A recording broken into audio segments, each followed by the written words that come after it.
It's the joy that keeps on giving. I'm hoping I'm live. Be really disappointing if I'm not. Not at the moment. Hang about for a little bit. Talk to yourself. Meant to be live.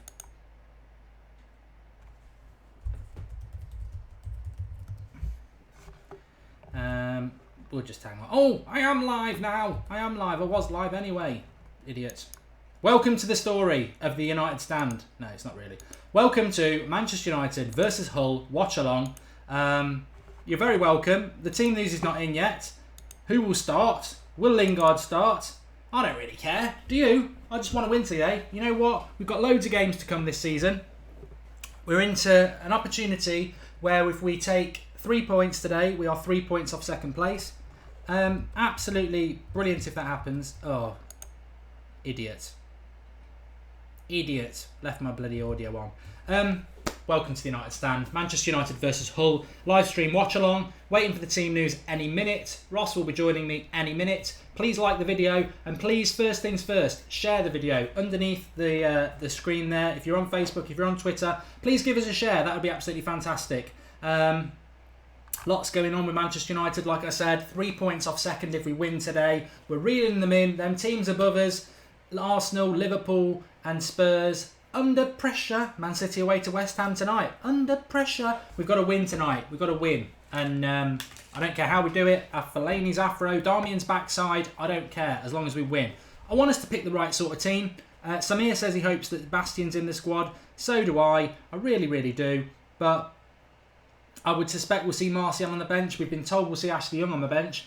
I've just got a funny feeling Lingard might start. I don't know why. Mickey starts, says Martial. I don't listen to live comments. I don't listen to the live comments. I listen to Manchester United when it comes to team news, and it's not officially out yet, he says. But I'm sure it will be any minute.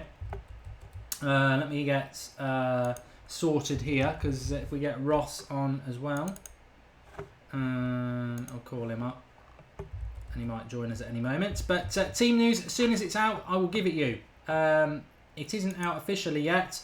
I'm sure people are getting it from different sources. I've had a very busy evening, if I'm honest, so I haven't had a chance to look at it yet. But Ross, are you out? Are you there? I'm very good, thank you. How are you? Good. Team news, I don't think it's out quite yet. People are saying that Mkhitaryan's starting, which I think we would have expected anyway.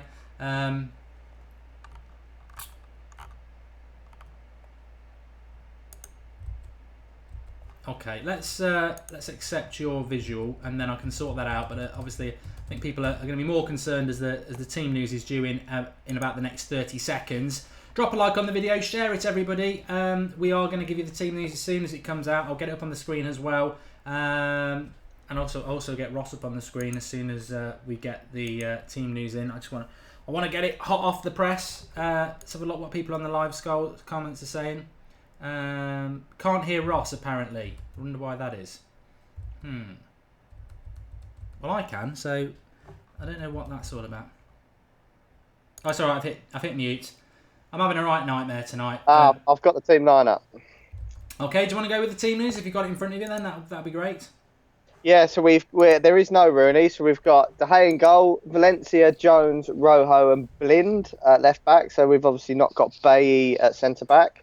Carrick, Herrera, Pogba midfield with Mkhitaryan and Rashford on the wings and Ibrahimovic up front. Yeah, subs made up of Romero, Smalling, Young, Lingard, Mata, Martial, Rooney. Have a party! No Fellaini! I never thought I'd see the day. No Fellaini on the bench. Bloody brilliant. Although, actually, I must just quantify that. Give us your thoughts on the team, Ross. But actually, you know what? I don't really have a massive problem with Fellaini coming on in the last 10 minutes if we need a goal. And he is quite useful on the bench. So I would defend him from that point. But give us your thoughts on the team. Never thought he'd say that, Mark. Get to the point now where Fellaini's actually more useful than Ashley Young on the bench, to be honest. But, we knew he'd be on the bench. I don't agree with that anyway, but there you go. No. Well, we were talking in the group chat earlier today, weren't we, about who, we all obviously knew that Martial wasn't going to start, and it was between sort of Mata, Lingard and Rashford.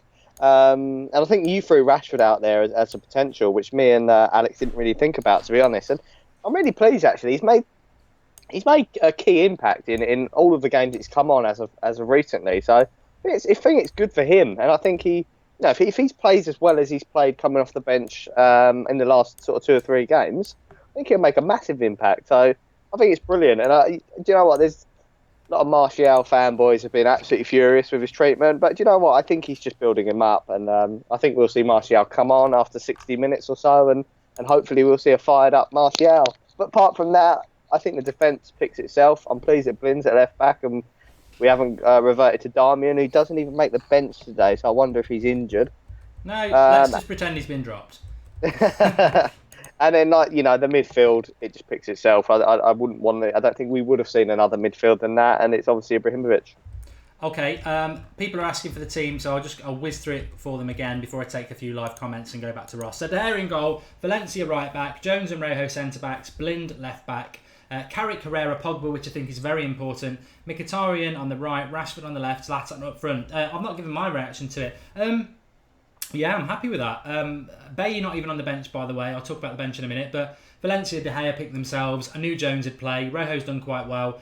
Blind at left back is better than Darmian, but I prefer Shaw. Carrick, Herrera, Pogba, can't complain about that. Mkhitaryan on the right, can't complain about that. Ibrahimovic up front, can't complain about that. And Rashford's my favourite Manchester United player, so can't complain about that either. So I would have played Martial, but if it's Rashford, I'm not that bothered because Rashford excites me. And I think it's great when you talk about the bench as Ross was there.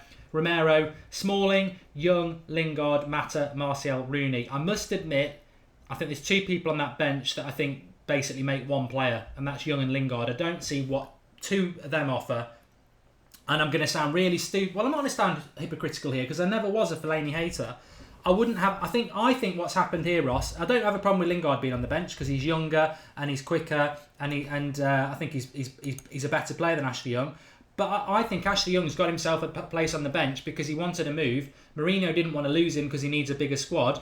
And he basically said, if you stay, I'll put you on the bench tomorrow. And I can't see how Ashley Young is on a first-team bench when he couldn't even get on the reserve bench on Sunday. I think it's totally to do... And I'm not saying Mourinho's wrong. I just think it's totally to do with a part of the bargain that he'd stay. Personally, I wouldn't have Ashley Young on the bench. I would have Fellaini because if by some miracle... Well, we've done it before. If we're 0-0 with 15 minutes to go and we can't break Hull down, I would chuck Fellaini on. That's what I think his position in a Manchester United squad has always been about.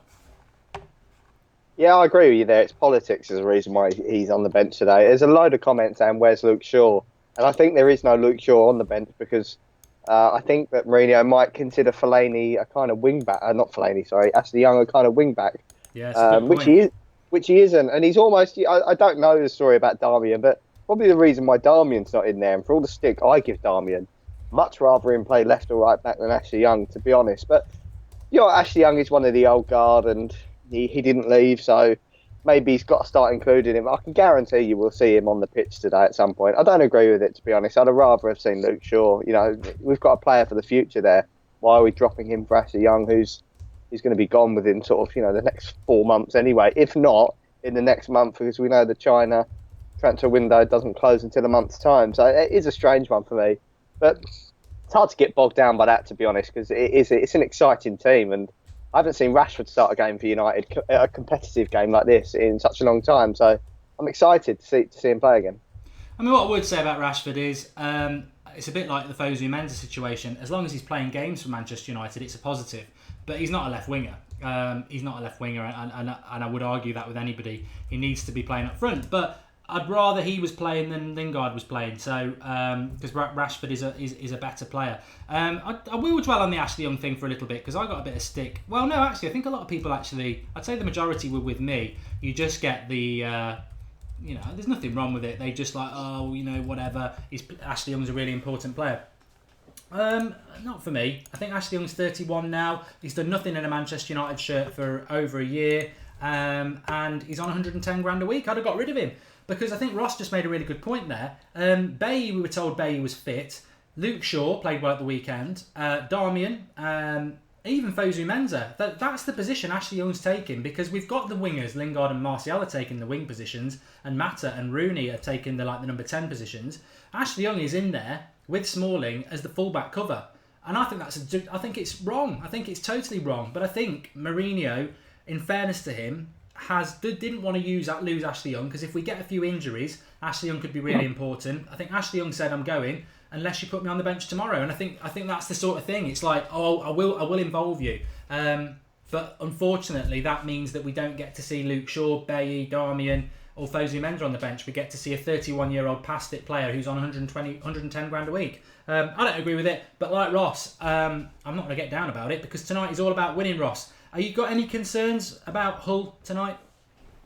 I do, to be honest, because every game I seem to go in confident against the Hulls and the Stokes. We seem to trip up. So I think it's going to be a tough game tonight. And you know what? Let's not forget that it's a competitive league. This Arsenal lost last night. Chelsea, Liverpool dropped points. It's so easy to drop points in this league, so we can't take nothing for granted. For me and probably for you and all the United fans out there, this is like a cup final. This for me, just given the results that went our way yesterday. If we don't capitalise this yet again, you don't say giving up, but you almost feel like that, because we've had this position so many times and not capitalised on it. But tonight is a massive opportunity we have to take. Yeah, Lynn Hall makes a very good point, as she always does. Jose's just worried about squad numbers, so he's keeping Young sweet. I think, as Ross said, it's politics, whether you agree with it or not, and I think most of us don't. We would rather see Shaw, Fosu Mensah, Darmian, or Bailly on the bench. It's just keeping people happy. But Ashley Young, for me, I mean, I don't need to say what I'm saying. Aditya says, Mark, you must join the official line chat of Manchester United. I don't know what that is. So disappointed with the team news, says Christopher's. Well, let us know, Christopher's, because I'm happy with the first 11. No Schweinsteiger, of course. We'll talk about him in a minute. Young had a great spell and Fergie's seen something in him, says Mega. That was 4 years ago. Young is a waste of wages, says Star Blogger. And United stand mug. Yep, it is a mug. Delighted to see Blind, says Cooker. Yeah, Blind sort of gets forgotten. I do like Blind. No Fellaini. People think I'm going to be really happy, but actually I'd rather have. I think not having Fellaini on the bench is quite interesting. Taula's sub to the channel. Oh, just must remember above me there. That's our live subscriber count. Let's get to 66,000 tonight. We're only 220 off it. So if you are new, please subscribe, bottom right hand corner, and get involved with the United Stand. You're very welcome. And I think you've stumbled on a fantastic Manchester United fan community, and get involved with it. Ex-Stormy fan says, and Ben Gould says, where is Schweinsteiger? Answer the question, Ross. Where is Schweinsteiger? Or were you expecting Schweinsteiger to be involved today? No, not at all. After playing 90 minutes on the weekend, even Jose said in his press conference it was too much for him in the physical state that he's at the minute. But he kind of wanted to give him the 90 minutes because it was nice, and it built Schweinsteiger up. It's what the crowd wanted, and he scored a goal. So I think he'll have a long sort of recovery period. He probably didn't train, to be honest, because I can imagine he was in bits. But we will see Schweinsteiger in the squad, but it just wasn't going to be today, not sort of 3 days after the FA Cup tie. No chance. No, I don't think there's anything. I don't really think there's anything sensational about the team anyway, to be honest. I think you could name quite a few players that aren't on the bench who played well at the weekend. Luke Shaw played well. Schweinsteiger played well. I'm trying to think of other players who aren't on the bench. Well, Fellaini's not on the bench. He scored a goal. So that's 3 for you straight away. Then you've got people like Darmian, didn't even play at the weekend. Fosu Mensah, obviously. And Bailly's come back. He's not on the bench. So I did predict this on the preview last night, that we can't get running away with people who aren't on the bench, because we've got loads of games to come and he can't fit everybody on the bench, which is why I was having a little bit of a personal moan about Ashley Young, because for me, Ashley Young doesn't get on a Manchester United bench anytime, but it's political, so we'll move on from that. Jeff Elder's glad to see Rashford starting, and first sub will be Mata for Carrick, then Martial for Rash, and Young for Blind, says Dav. Okay, I disagree with that. I think we all know Rooney's going to get on, and I do think Ashley Young will get on as well. So if Martial could get on, I'd be really happy with that. Romero isn't the goalkeeper. I've put Romero in goal. But what are you going with this, Ross? Do you think it's going to be a tight, tense affair? Or, I mean, some United fans are saying it's a perfect opportunity for us to boost our goal difference. I'd like that to happen, but to be honest, if somebody offered me 1-0 now, I'd take it. It's going to be, do you know what? It's going to be such a similar game to Wigan on the weekend, because I don't think we're going to come out all guns blazing in the first half, because Hull are just going to sit back. and it's hard to break teams down that do that. So if we get a goal in the first half, I agree with the live comments. I think it could be sort of 3-4-0, but the first goal is going to be key, and I wouldn't be surprised if it went in at half time 0-0, and we capitalise on them later on in the game when they get a bit tired, because they are a tough team to break down, Hull. Yeah, I think you're right as well. I also think that I mean, my score prediction is I'm going to go 4-1 and be brave, but I will take any 3 points. Give us your score prediction, Ross, but also, can you believe the situation we're in? I mean, we're only at the end of January. We'll still be 6th, probably, even if we win tonight. But the reality is we'll be 6th and 3 points off second place. Look at all the points we've dropped this season, and to be 3 points off second place at the start of February, as it is now, it's amazing how it's worked out.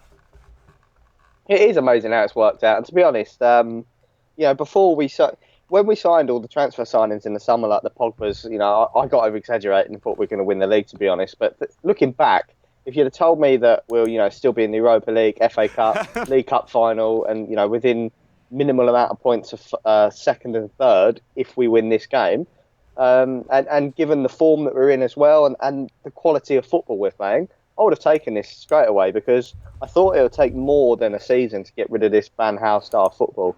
And I think it took Mourinho a matter of months. There's still signs of it, especially when teams sit back. We do tend to not move the ball quick enough, but I think Mourinho's doing a great job in getting that out of our system. We get a couple of trophies sort of, this season and ready for next season with the new transfer signings. I think we're building something quite special here. A win tonight is crucial, says Lynn again. Let's predict a low score, then be surprised if we thrash them, says Mark Brown. Going to be a tight battle for the top 4 finish, says Tommy Sproul. Goal difference could play a factor. I really don't care if we win every game. I tell you what, if we win all our games 1-0 for the rest of the season, goal difference is not going to matter. I really don't think goal difference is going to matter at all, to be honest. I think people are dropping so many points all over the place that as long as we go through these games till April and pick up as many points as possible, I think we'll have more or less have it totally and utterly sorted. Mark, what? I don't know what people are on about him for. How impressed are you with Rojo, says Tom Deary. I think he's done all right. Morgan Lee says Young might start. Always makes me laugh when people turn up on the live comments and they haven't actually seen the team news. He's not starting. De Gea's in goal, Valencia right back, Jones and Rojo centre backs, Blind left back, Carrick, Herrera, Pogba midfield, which I think is important.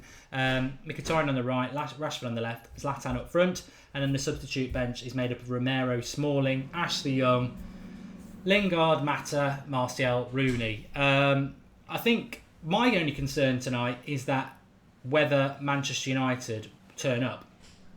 If United don't turn up like they didn't against Liverpool at home, I don't think we were very clinical against Stoke. The reserves played very well on Sunday.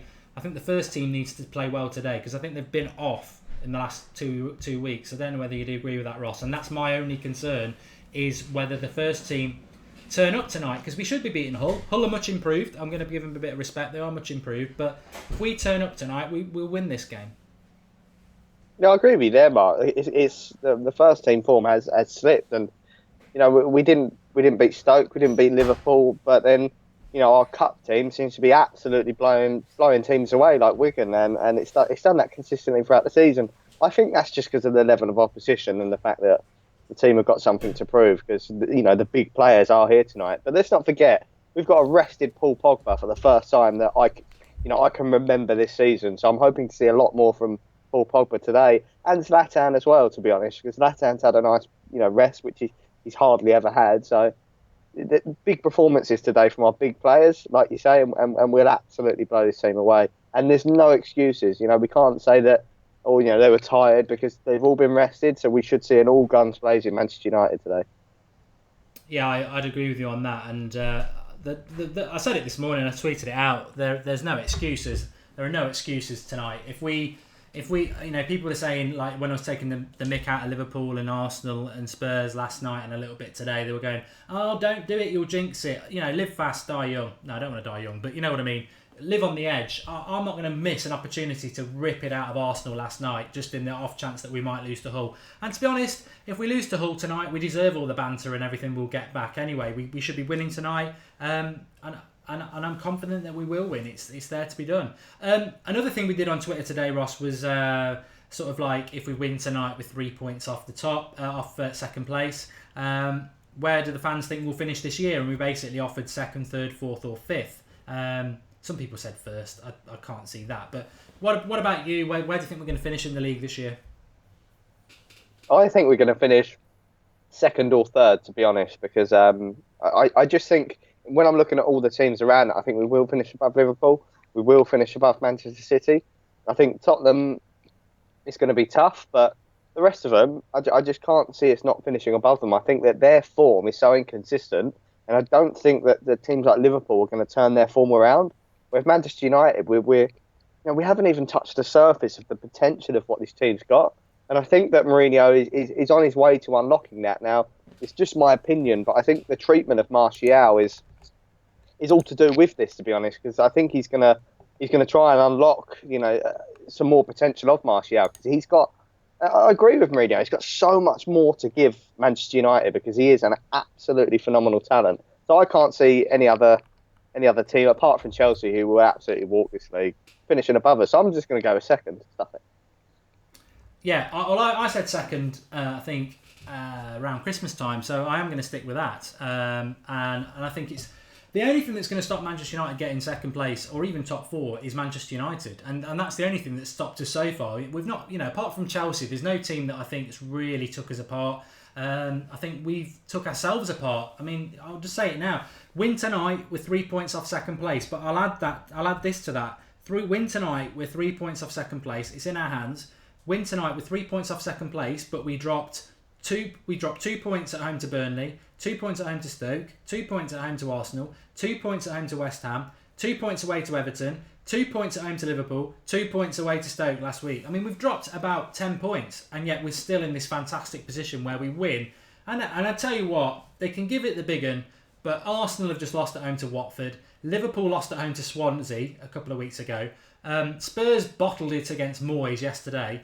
And City are all over the place. These are teams that they can give the big one that you're still in sixth, but we're the most consistent team with Chelsea in this league at the moment. And I think most of them will be thinking, right, United are going to get top four. Who's going to get the other two places with Chelsea? They won't admit it, but that's what I'm thinking at the moment. I think top four is there for us because I don't know whether people are aware of this.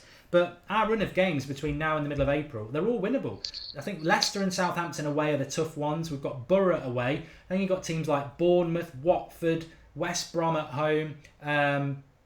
We've got like 6 or 7 games that we can really pick up points in. And if you take them points, everybody else is playing each other over the next few weeks. You've got Liverpool, you've got Chelsea, Arsenal at the weekend. You've got Liverpool, Tottenham. There's Liverpool, Man City. They're all playing each other all over the next few weeks. So we win tonight. I'll be gutted if we don't win. That's what I would say. But we will win tonight. I'm totally confident of it. And I think, as Ross was saying a few minutes ago, every game is like a cup final now because it pretty much is. Every cup tournament's a cup final, whether it's the final at the end of the month or Blackburn or Saint Etienne.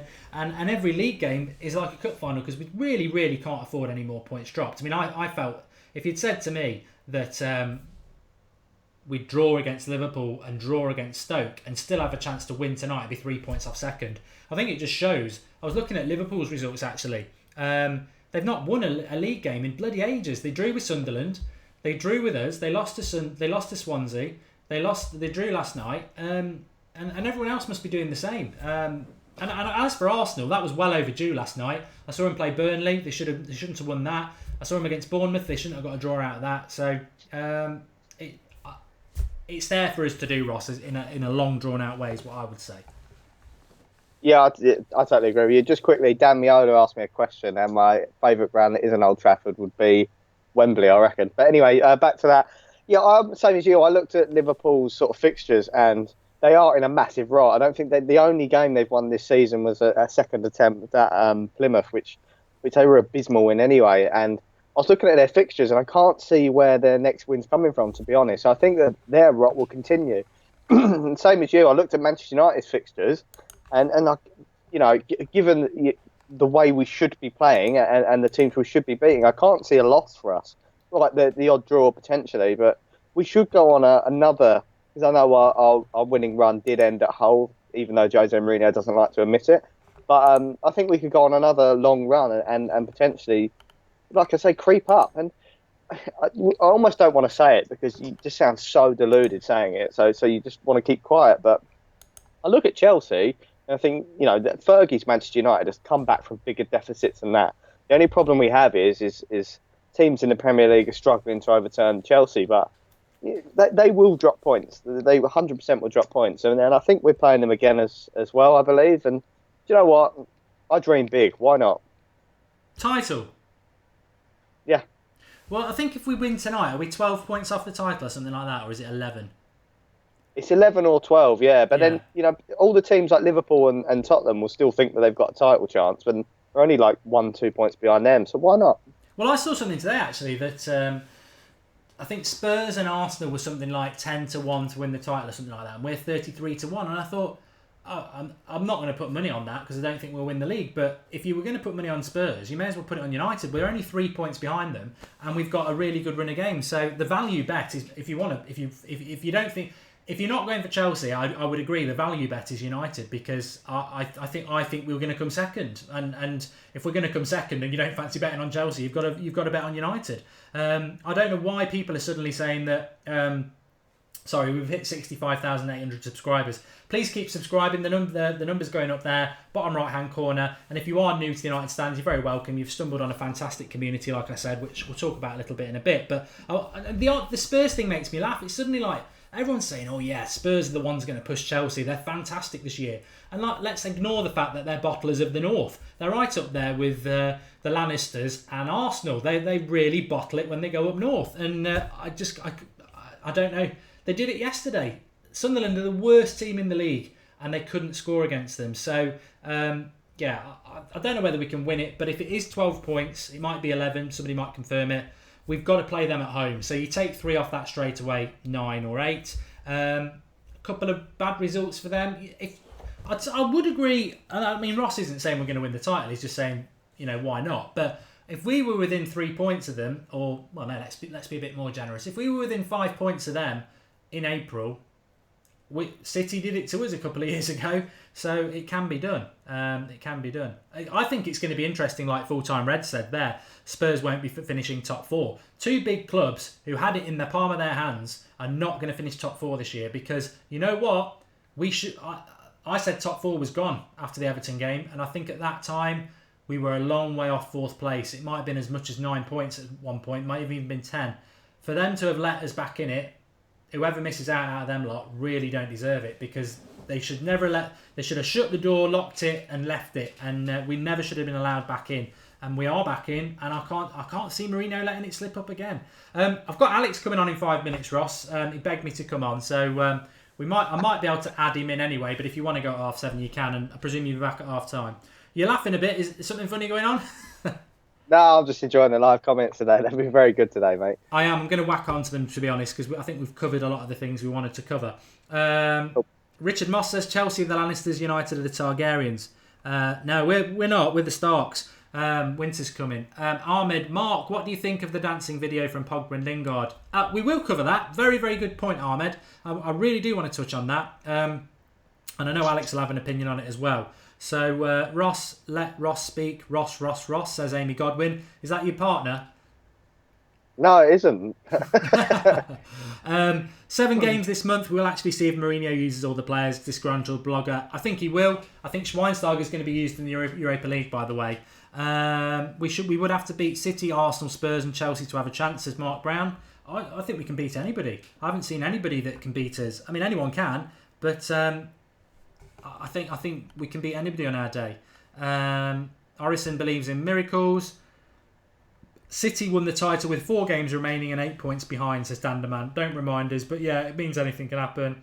And let's not forget, I know we've got a really tough run in. I think we've got to play City now because the League Cup game's been moved. We've got Chelsea, Arsenal, Spurs in the last month of the season. And everyone goes, we've got a horrible run in.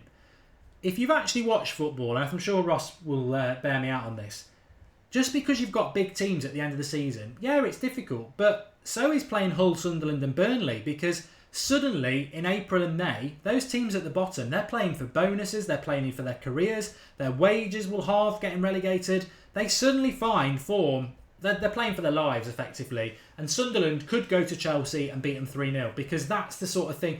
Teams change. The teams you don't want to, the teams you want to be playing at the end of the season are your Stokes and your West Broms who are on the beach. They've got nothing to play for and they'll just get turned over. So, yeah, we've got a difficult run in, but I don't know what everyone else has got. And the ultimate thing is if we win, we win, we win, we win, we win.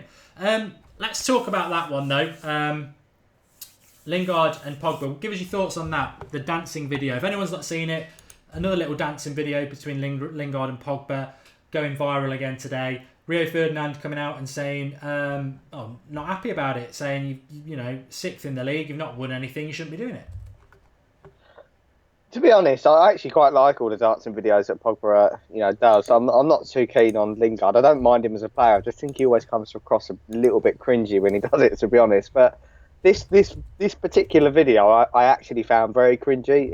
It was the worst one that they've ever done. But do you know what? I think Rio Ferdinand kind of contradicted himself, to be honest, because didn't he say something like, you need to be in a cup final before you start doing that? When we are, and I think the form's good, and these players do have a life outside of football, and that's what Pogba is. And obviously Lingard, he must absolutely love Pogba, because he just follows him around everywhere. So I think once you're out of, they're not doing it sort of on the pitch, only when they're winning, and Pogba's not really celebrating too much, to be honest. So I haven't got a problem with it, to be honest. I think Ferdinand's a little bit jealous because he's no longer the big deal around United. Yeah, I mean, what I would say is I tweeted it yesterday. I haven't really got a problem with it because you know what? I'm an old man compared to the people who enjoy that sort of thing. I don't like it, but I wouldn't go as far as saying I don't want them to do it because I know the people I can't relate to on this because I don't enjoy it. They do enjoy it. A lot of people do enjoy it. And I presume they're like teenagers, young people, whatever. So I haven't got a problem with it. And you know what? It just expands Manchester United's brand globally. And I'm all for Manchester United having more fans than anybody else. I'm not fan arrogant. I don't think fans are graded on where they come from, etc. And if Pogba and Lingard relate with a certain demographic that make them want to support Manchester United, the better for Manchester United. So there's positives from that. I think Rio Ferdinand falls into that category yet again of ex-Manchester United players saying things they don't really need to say. I mean, I respect Rio Ferdinand, fantastic player, but you know what? These aren't my words. We tweeted this out today and asked for people their thoughts on Twitter, and we had like 200 replies on a tweet. Didn't get retweeted much. We had 200 replies on a tweet because people really wanted to get into a debate, which is amazing. So thanks for everyone who gets involved. But somebody said, is this the same Rio Ferdinand who missed a drugs test and got banned for 6 months and fucked up a league challenge because of it? He shouldn't be really be having a pop at a couple of lads having a dance after training. So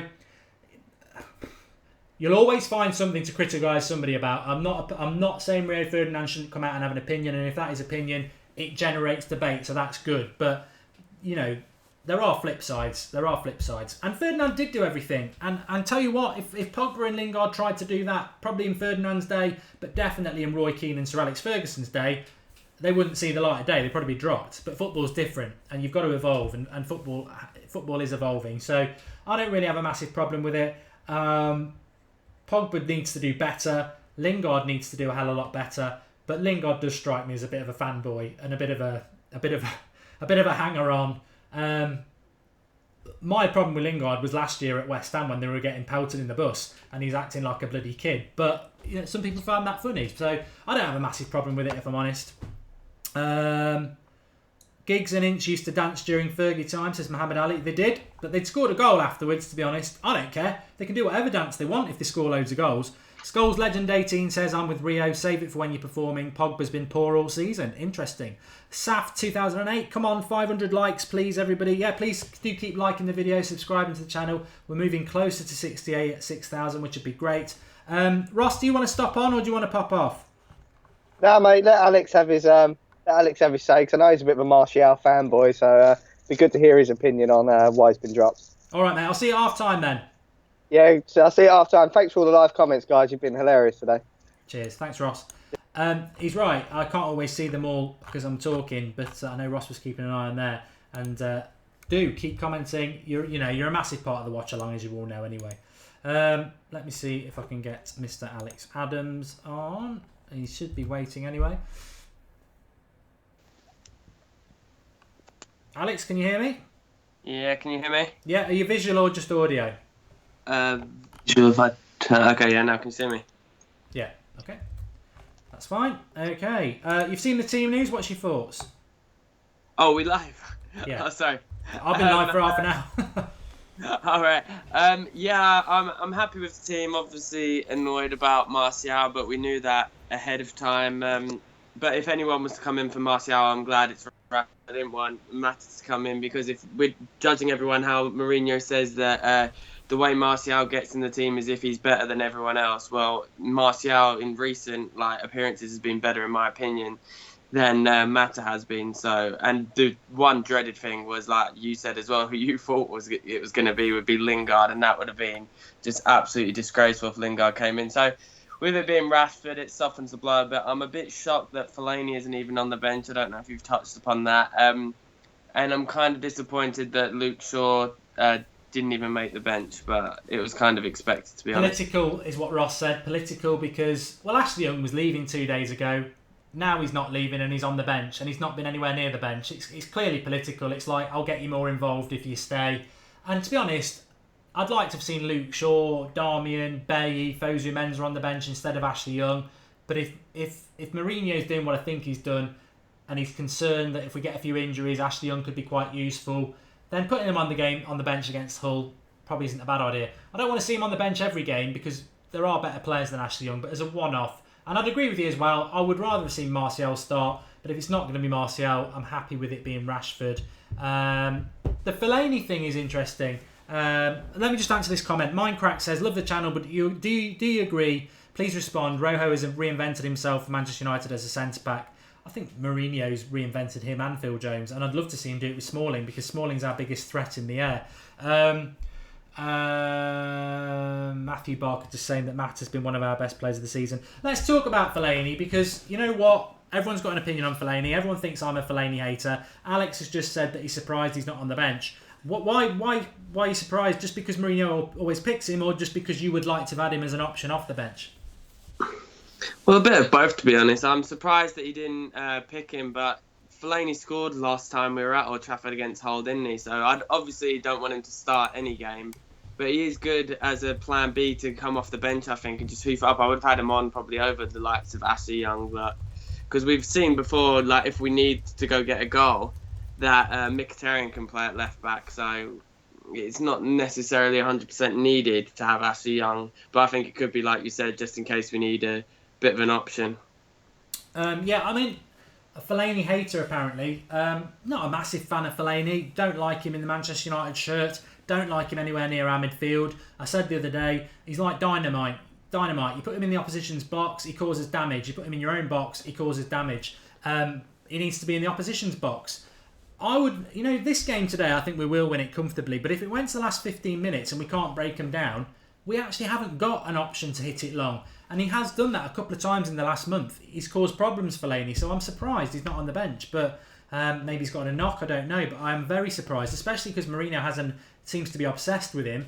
I would have had him on the bench today. So there's your Fellaini hater. But he just offers something different. I look at the bench. Martial excites me. Rooney doesn't. Lingard doesn't. Mata excites me. Ashley Young doesn't. And Chris Smalling's a defender. So I don't know whether our options are that good. We're going to have to try and pass our way through. I think we'll be fine with the team that we've picked. I must ask you, actually, Alex, because I know you love Lingard, and me and Ross in the comments were just talking about it then, and it really is dividing opinion.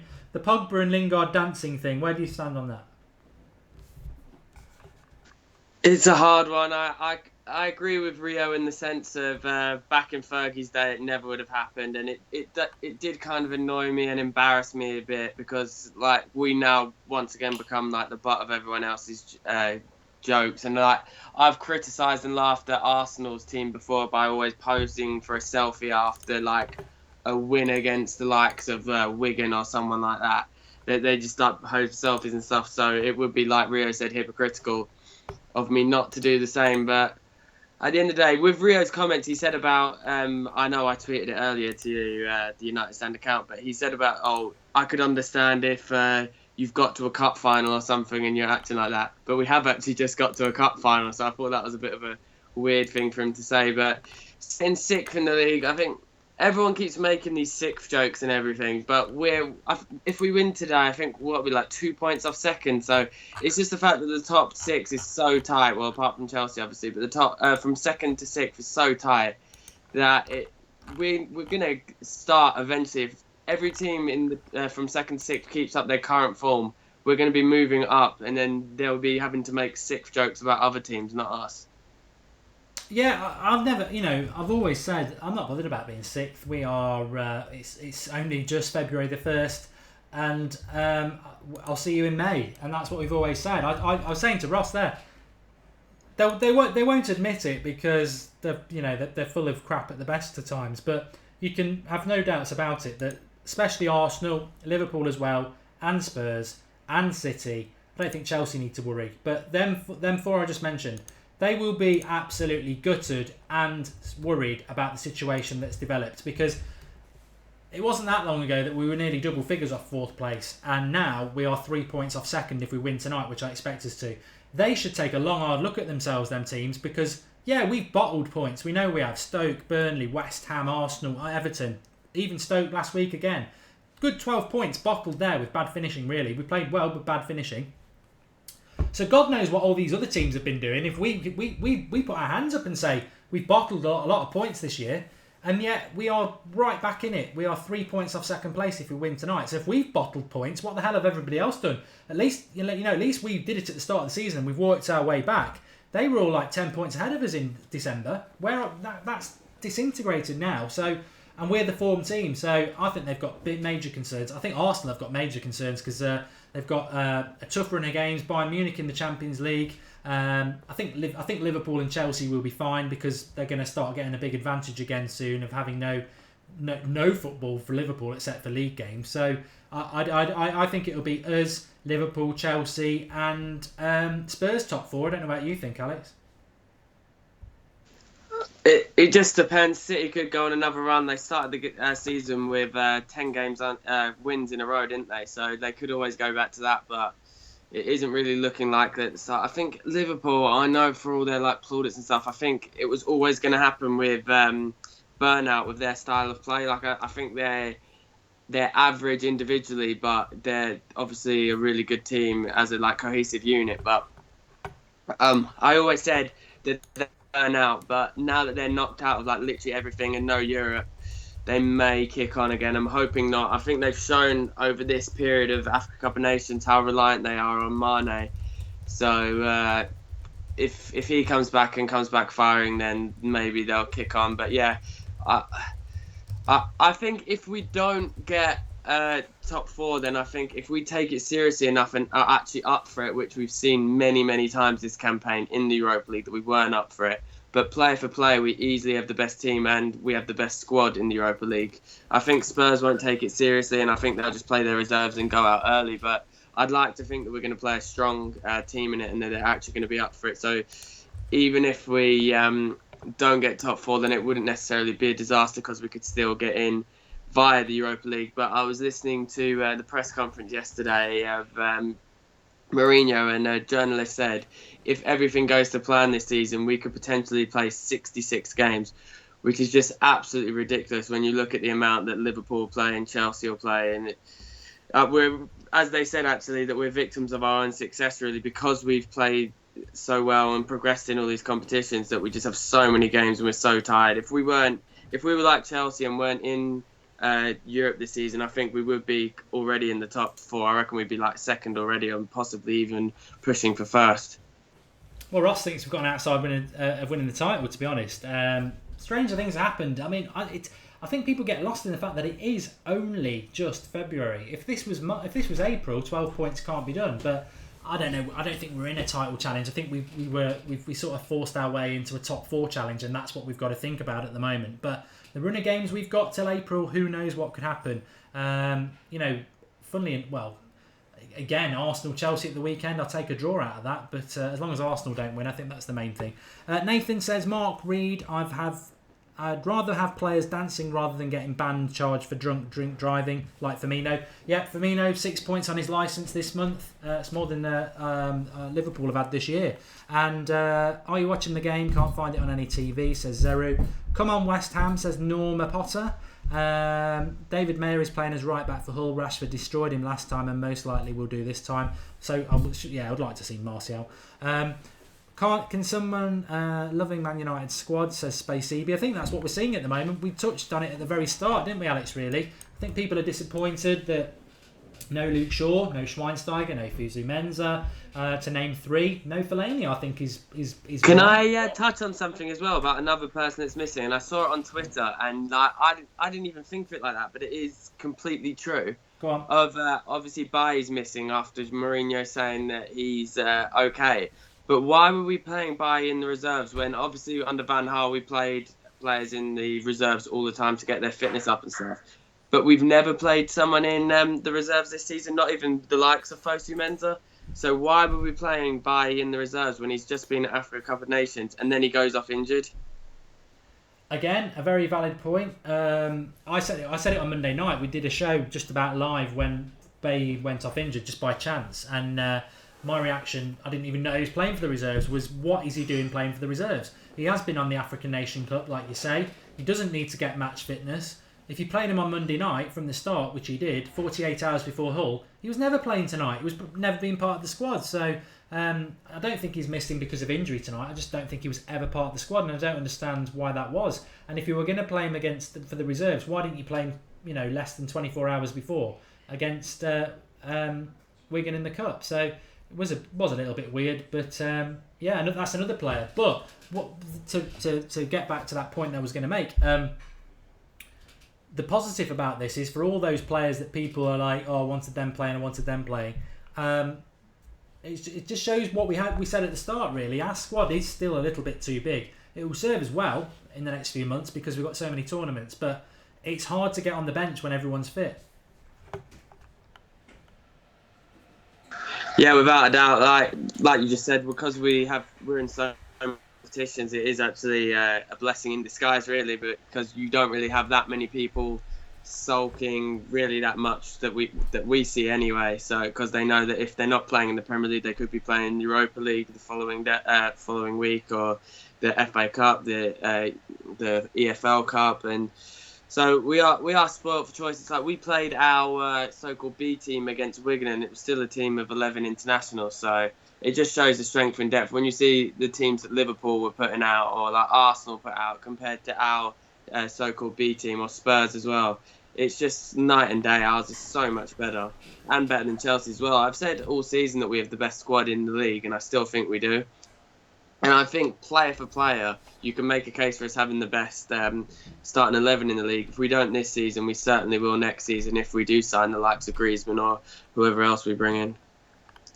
I mean, knowing what Mourinho is like, I mean, not personally, we don't eat and drink together, but, knowing what he's been like as a manager, I'm sure he will sit there of an evening and be quite frustrated, because I don't think Chelsea are head and shoulders better than everybody at all. I just don't think the challengers, much like last year, are capable of challenging them. And I think Manchester United, if we just had, 8 of those 12, 14 points we've dropped, we'd be right in a title race with them. We'd be only 4 points behind them. The issue with us is our goal scoring. I was looking today at work on the Premier League table, and Crystal Palace, who I think are 18th in the league, have scored 1 less goal than us. So that shows them that all the teams, like Liverpool, have scored like 20 more than us, I think. City have scored like 10 more. And if you look at chances created, last time I checked, we were 3rd in the league, with only City and Liverpool creating more chances than us. And it's just we're not sticking them away. Like you see that Mata chance the other day against Stoke, and like so many chances, clear-cut chances that we missed. I think Zlatan's missed the most clear-cut chances in the league, I think it was. He's had the most shots of any player in the league, I know that. And it's just we're just missing so many chances that we should be putting away. Like I've said it before on the show about how last year we were getting like 1 chance a game or 2 chances a game, and we'd stick them away because we were so efficient. We were so boring but efficient. This season we're creating so many chances and just not scoring. It's so frustrating. I agree, and I think Mourinho will share that frustration because we could have been in a title race, but we're not. You've got to take what's in front of you. I still think we're having a fantastic season. I really like the way that Jose Mourinho has prioritised everything. Look at what Liverpool have done. It's disgraceful. You know, they've got nothing to play. Well, it's funny, but I think the way they treated the FA Cup when they're not even in Europe is just bloody lazy and shows how desperate and what a one-man team they are, that they didn't even trust actually it's not even being a one-man team, it's one-dimensional, that they couldn't even play their first team in the FA Cup because he wants to try and keep them fresh one game a week, because his only tactic is to just absolutely run ragged at the opposition, and that's where Liverpool have gone wrong. They've been found out, and I hope Hull beat them at the weekend. How ridiculous was it as well that imagine if Jose Mourinho would have squared up to an official and screamed in his face, he would get at least a 5-match ban, and Klopp they will literally do nothing about. I think what he did was worse than what Wenger did and worse than what Jose did, and they both got bans. Klopp is the German Alan Pardew. I mean, he's just been found out, but the press love him and the FA love him, and the FA have always had a love in with Liverpool. I mean, they you know, it took a long time to do Suarez for what he did. So you know, let them try. They've tried to get at us all season, and it's not worked, is it? The timer was on because I was just testing it. When the match starts, we'll start the timer below the score there. And that's when the game starts. So just testing it, make sure it works, because those who watch every week will know that we've had problems in the past. Subscriber numbers are going up. We want to get 66,000 tonight. So if you are new to the channel, please subscribe, bottom right hand corner, and let's get up to 66,000 tonight. That'd be fantastic. Lots of you watching. Please like the video if you are a subscriber, and let's get up to 1,000 likes. Massively about you when the game kicks off, as you will all know. I want to know what you think's happening. Except what you think, how you think United are playing. But do you envisage any problems tonight, Alex? Are you nervous, or just confident that we'll get the 3 points we really need? I think I've said it all along. That even in that one that we beat them 2-0, I think that their manager is brilliant. If you look at his track record, like he was at Sporting 1 year, won the title, then left to Olympiacos, won the title. And people can say that they're easy leagues or whatever, but especially in the Portuguese league, it isn't like a foregone conclusion by any means that Sporting Lisbon win the league. And I kind of question why he went to Hull, because I think he could have done better and gone to a more mid-table English team. But I think he's a really good manager. Obviously, Mourinho knows him well and respects him. I do think we'll win, but I don't think it'll be a walk in the park. I said you can make a case, and I think it really was complacency that we lost to them, obviously, in the EFL Cup. But I don't... People will probably be predicting like 4-0, 5-0, whatever, but I think it'll be a tight game. I think we probably will win about 2-0 again, but I don't think it'll be like just one-way traffic the entire game, because I know they have a thin squad, but I think that their manager is really good. Well, they definitely put out their reserves again in the Cup and got beaten, and everyone's saying, if they play like that, they'll get beaten. Well, they didn't put their first team out, much like we didn't, but the league survival is important to them. And I think, I haven't really looked at who's going to go down, but I'd agree with Alex on that. I didn't know a hell of a lot about him, but I did watch them play Chelsea away a couple of weeks ago, and they were good. And last week against us, that was our first team. That wasn't their first. That was their first team as well. They were good, so they'll have some familiarity, and I don't think it'll be a walk in the park. We could win it 3. We are capable of beating Hull, whether Hull are good or not, 3 or 4-0, and we could do it, but. Hull are not a bad team, so even if we do beat them 3 or 4-0, I think that would be testament to how good we are. I think either this game, either next weekend, next game week, or the game week after, Liverpool have them away from home as well. So I think if Liverpool keep up how they're playing, it's this weekend, yeah, they've got them this weekend. Oh, is it? Okay, yeah. Well, there you go. Like they have such a ridiculous one. They have Chelsea, Man United, Liverpool, and then I think it's Arsenal after that. So unlucky for them, but I think they're well capable of taking points off Liverpool with how they're playing. I know obviously Sunderland have more points than them, but I think obviously their manager is way better than David Moyes, and he came later, so I think they're a better team than Sunderland, and Sunderland took points off Liverpool, so I think Hull are well capable of doing it. I tell you what, I mean, just reminded me there, let's not forget Liverpool had their stand hadn't been completed at the start of the season, so I think they had 4 away games at the start of the season in a row. No European football either, so basically had a week off all the time.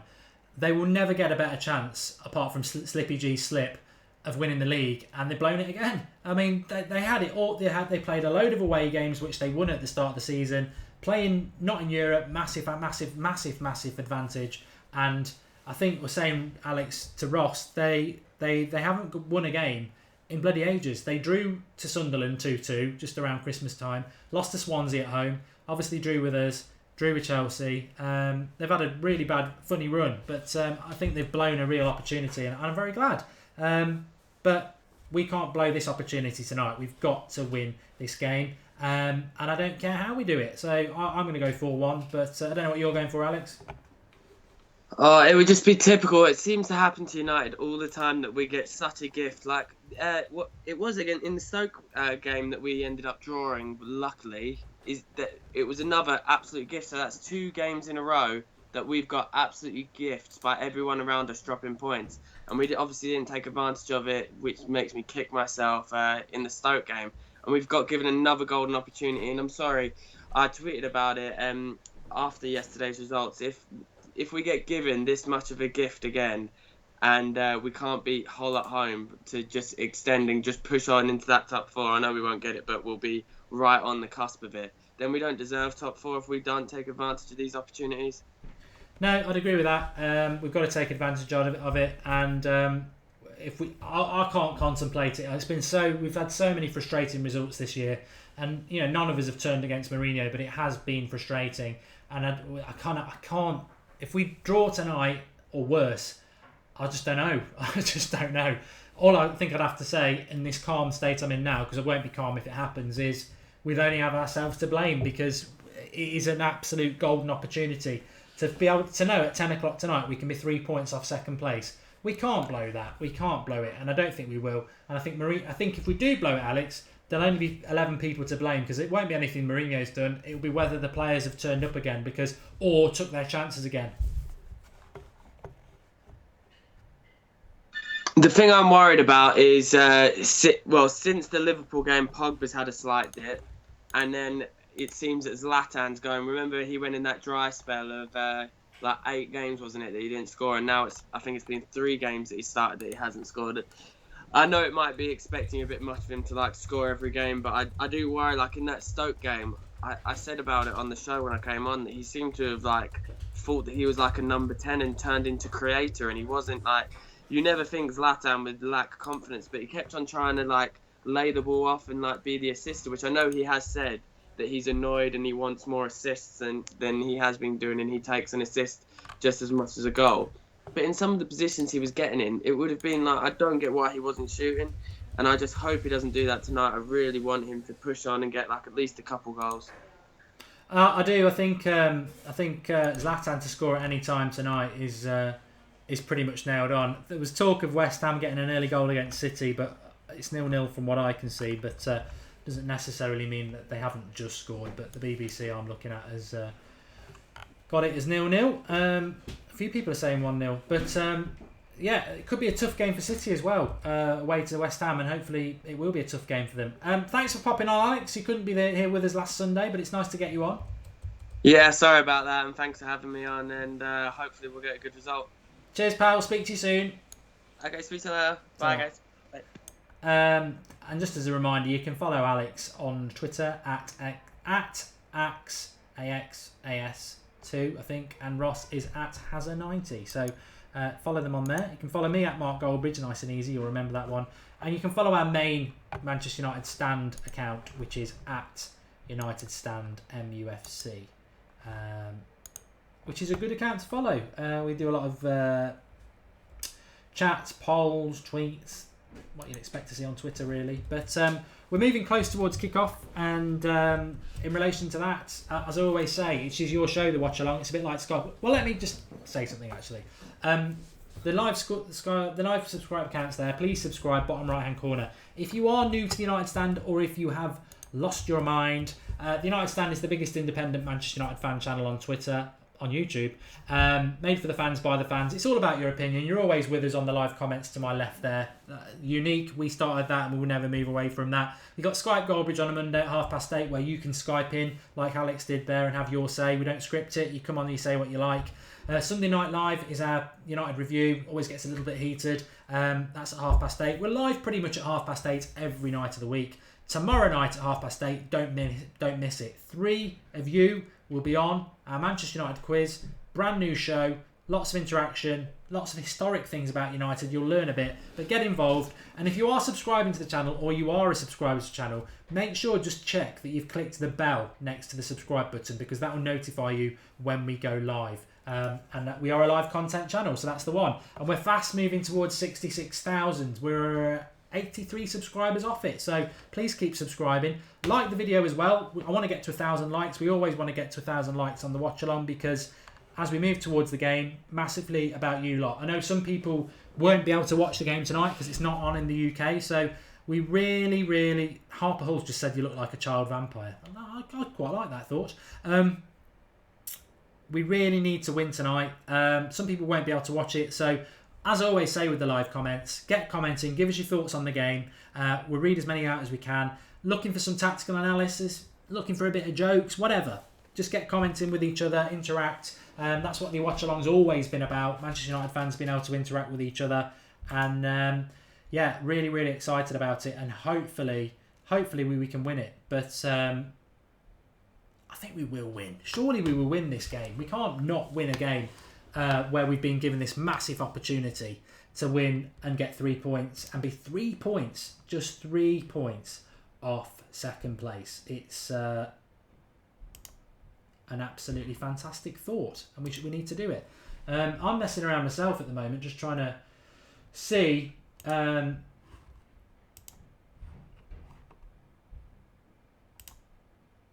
What's going on?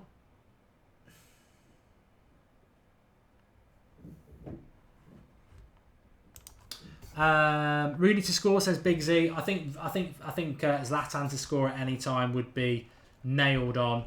In all honesty, but I hope he can score anyway. We need him to score.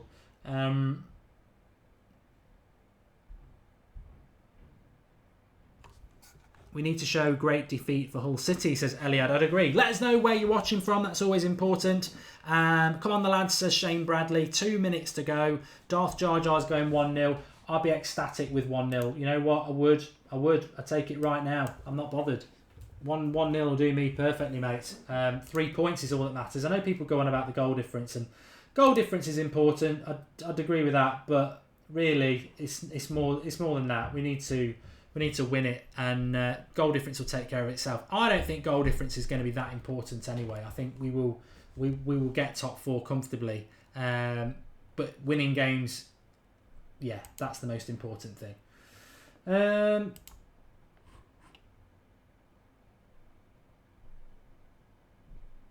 I'm just trying to see if West Ham have scored against City, which I don't think they have. I still think it's 0-0, unless anybody can tell me any different. See if we can get it on this one.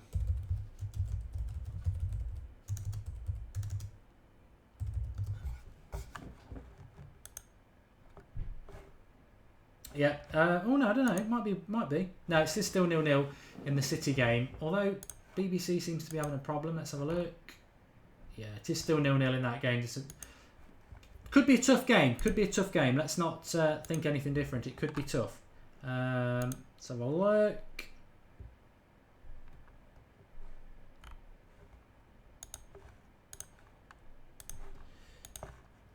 Live comments. I hope Manchester United. Fellaini overhead kick. Fellaini's not even involved, Patrick, so we won't be seeing anything from Fellaini. It is still 0-0 in that game. Peter Doyle, it's kicked off, and I think we are off. Let me get the timer up and running. Bit slow tonight. Game's off and running. 3 points. That's what we're looking for.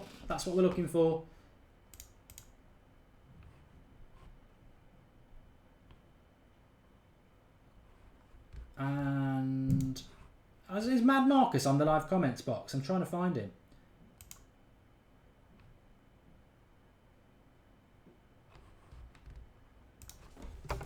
Let me know. Sam is loving the lineup tonight. Hi from Wales. Remember the Euros. Mark, why are you not showing Van Cam? Says unknown123. De Gea overhead kick. 50 subs left to 66,000. Bloody hell, we're not far off at all. And let's have a look.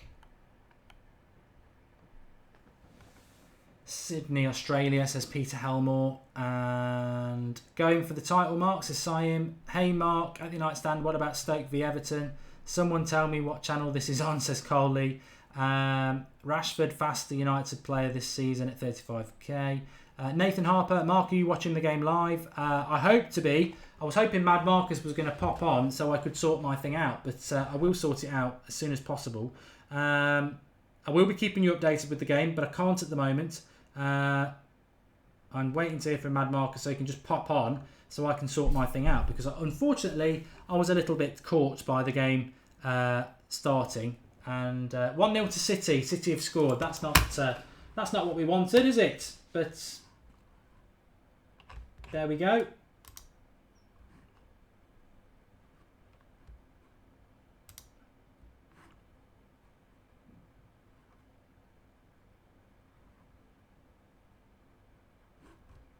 This is ridiculous. I normally am able to keep up to date with a Manchester United result with a certain website, and today they haven't got it listed, which is absolutely brilliant. So I'm a little bit stumped at the moment. I might be able to sort it out soon.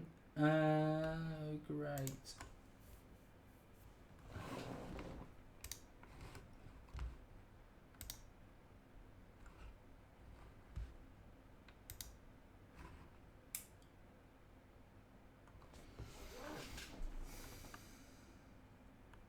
Mad Marcus, can you pop on Skype for me and talk about the game while I...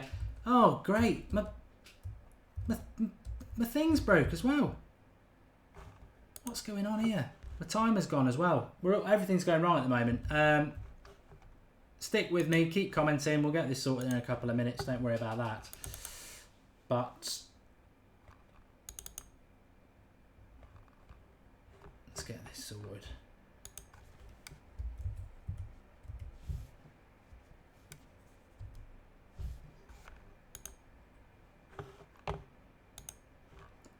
I've lost my thing.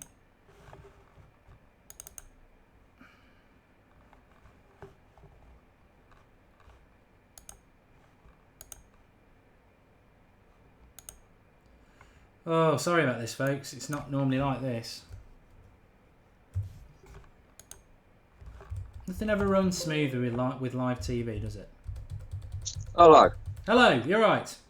Yes, mate. Yeah, can you just give me like 1 minute? I'll phone you. Just give me 1 minute. Okay, yeah, no worries. All right, mate. Cheers.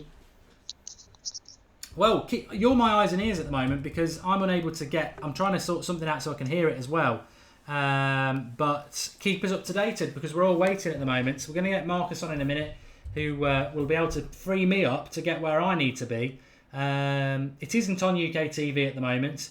And we have started off quite slowly, says Samir, which is... let us know if you are watching, because people around the world can legally watch this game. So let us know what's happening at the moment.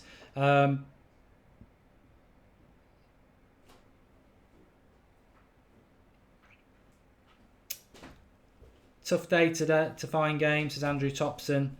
And whatever you do, don't start putting streams in here. You have to remove that. Goal to City, they're 1-0 up. Veronica says you're ugly. Well, you know, whatever, Veronica. Who knows City score? I'm sure somebody will put it in for you. Miles Chapman's watching from the States, so keep us updated, Miles, with what's going on. And we've started up very well, says Antec. United on the attack. I'm going to try and get something I can listen to at the moment. What do you think about Bay? 35 million, Stones over 50 million, says Christian. Well, Stones is overrated and overpriced, isn't he? Without a doubt. United look like we are on it today, says Darth Vader. A good start from United. Kevin De Bruyne has scored. And which channel is it on? We don't need that. Must win match, says Samad. Ibra's been warned, says Ikina. Come on United, says Darugd 1E. 1 NE, and I am absolutely stunned. I'm absolutely stunned by this. This has never happened to me before, where I can't just click and at least be able to listen to the United game. And there's obviously been a stamp down, which just annoys me really, because you can only get how many people into the ground at Old Trafford? 70,000. So Manchester United fans want to listen or watch the game, and it's an absolute joke.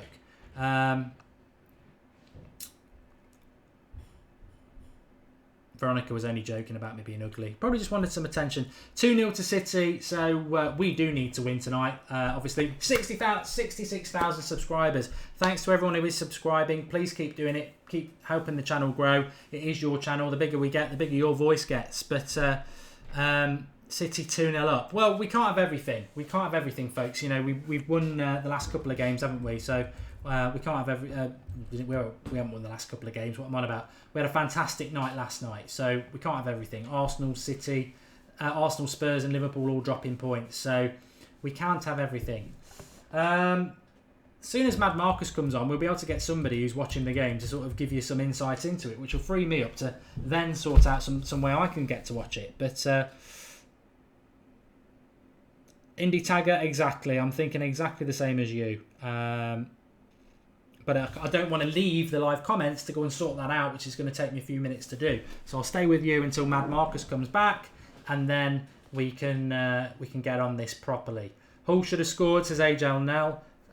See West Ham crumbling from the scary City. They can still come back from 2-0. They can still come back. But Kelvin says it's a good game so far.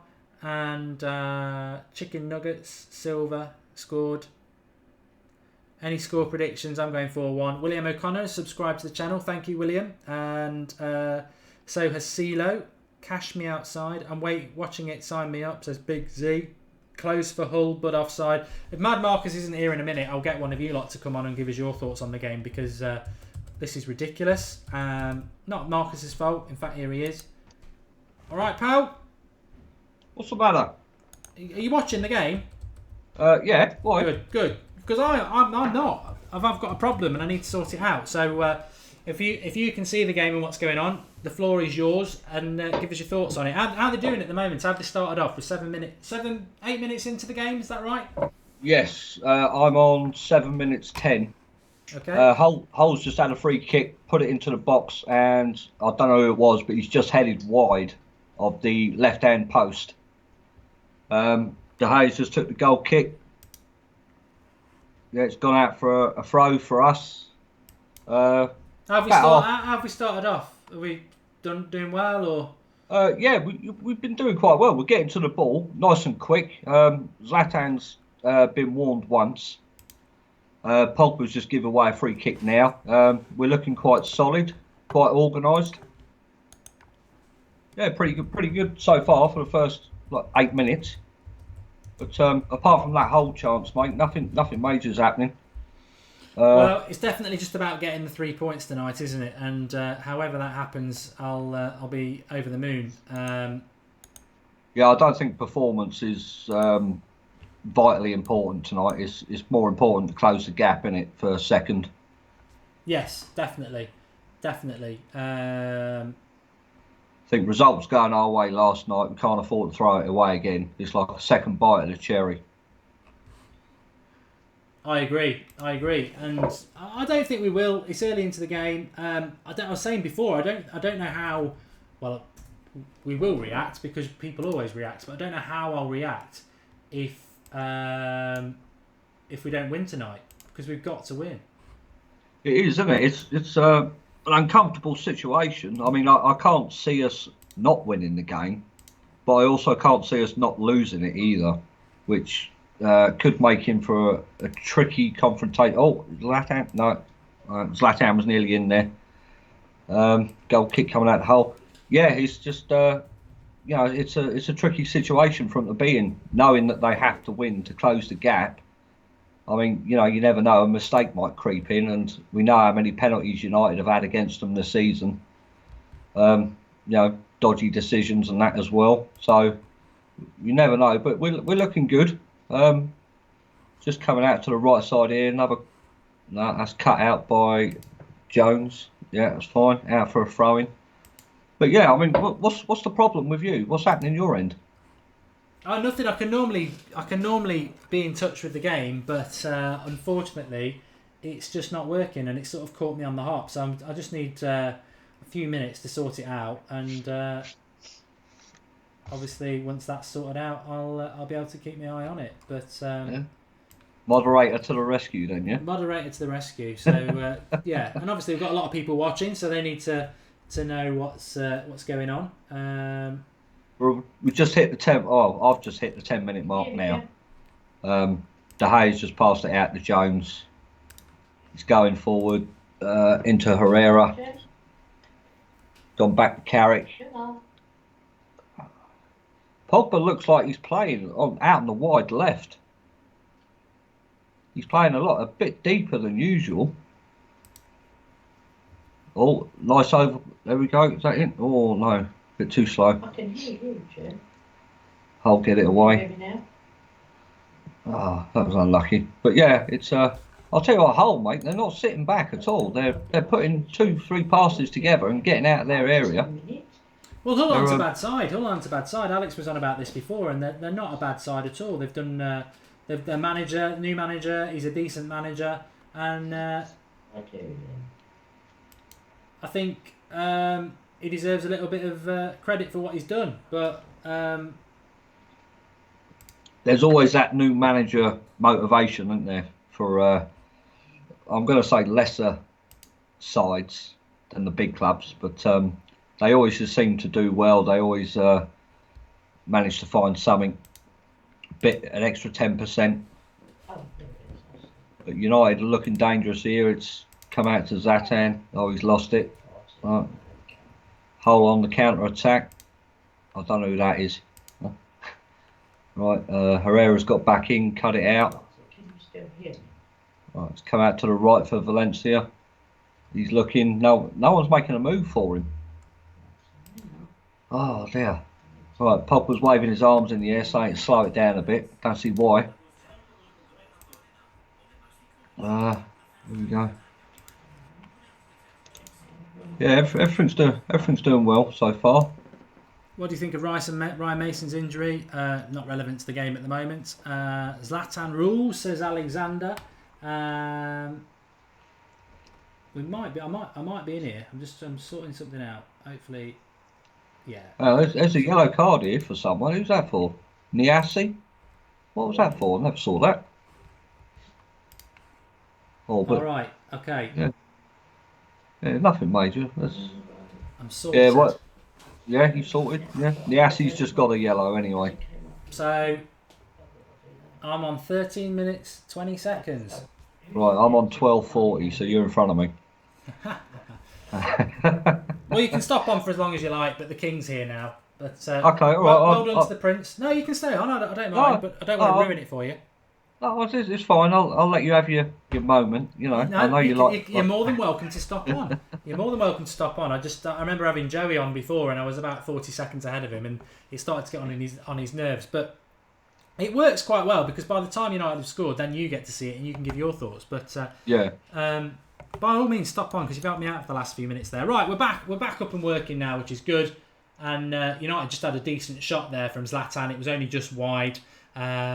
And Hammers are getting hammered at home, but I don't care. We're all about United at the moment. This chance from Zlatan then, he's quite far out of the box. It's a good save by the keeper. It's heading for the top corner, and he's well outside the box. Not even, he's about 5 yards away from that D thing, and it's tipped round the post by the keeper. And Marcus is probably just about seeing that as this corner comes in. We never score from corners, and it's a typically crap corner, although we did get ahead of it just over the bar there. But 15 minutes in, still 0-0.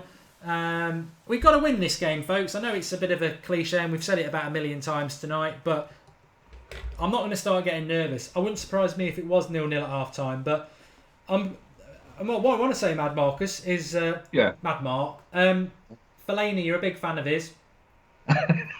Even I'm disappointed he's not on the bench tonight. I've got to be honest, because I just think that it's if this game was 0-0 with 10 minutes to go, then at least Fellaini gives you that, let's start hitting a few long balls. And I don't know, Rojo just trying to come out the back four then and nearly got into trouble. But it's actually fell to Rashford in the left wing position. just keep an eye on this before we talk a bit about Fellaini. Zlatan is involved in everything at the moment, it seems. Good switch of the play. We're going quite quickly. Valencia just edging towards the box. Shoots one. It's going to go out for a throw-in. We're still on the attack, though. Good United stand. We need you back and keeping us informed, says Ray Carl Brown, Anthony. I need to be bloody informed anyway. Fellaini is bull, says Alexander. We will talk about Fellaini in a moment, but United are moving the ball quite around quickly at the moment. William O'Connor makes a good point. It's not on TV, not fair. I totally agree with you, pal. I know everyone worldwide can watch United, but in the UK they treat us like rubbish. This is, United should have their own channel where you pay a subscription and you can watch every Manchester United game legally. People moan about these streams and stuff like that. The reality is, if you live in the UK, only 70,000 of you can watch it by going to the ground. There's millions of Man United fans. So what are they supposed to do? Listen to it on crappy radio? Get out. We want to watch the real game. But United are still on the attack here. They're not really doing anything, but they're right in the final third. Valencia's got a chance to cross it. It was good play with Herrera. We're all over them at the moment, and then a volley into the crowd. But it was Daily Bird. There's not really much movement up front, is there, really? I mean, Rashford's getting it out on the left wing. Prior to that Zlatan shot, like a couple of minutes ago, it was a good turn, good fast pace down there. Nice, quick, easy, simple ball into Zlatan.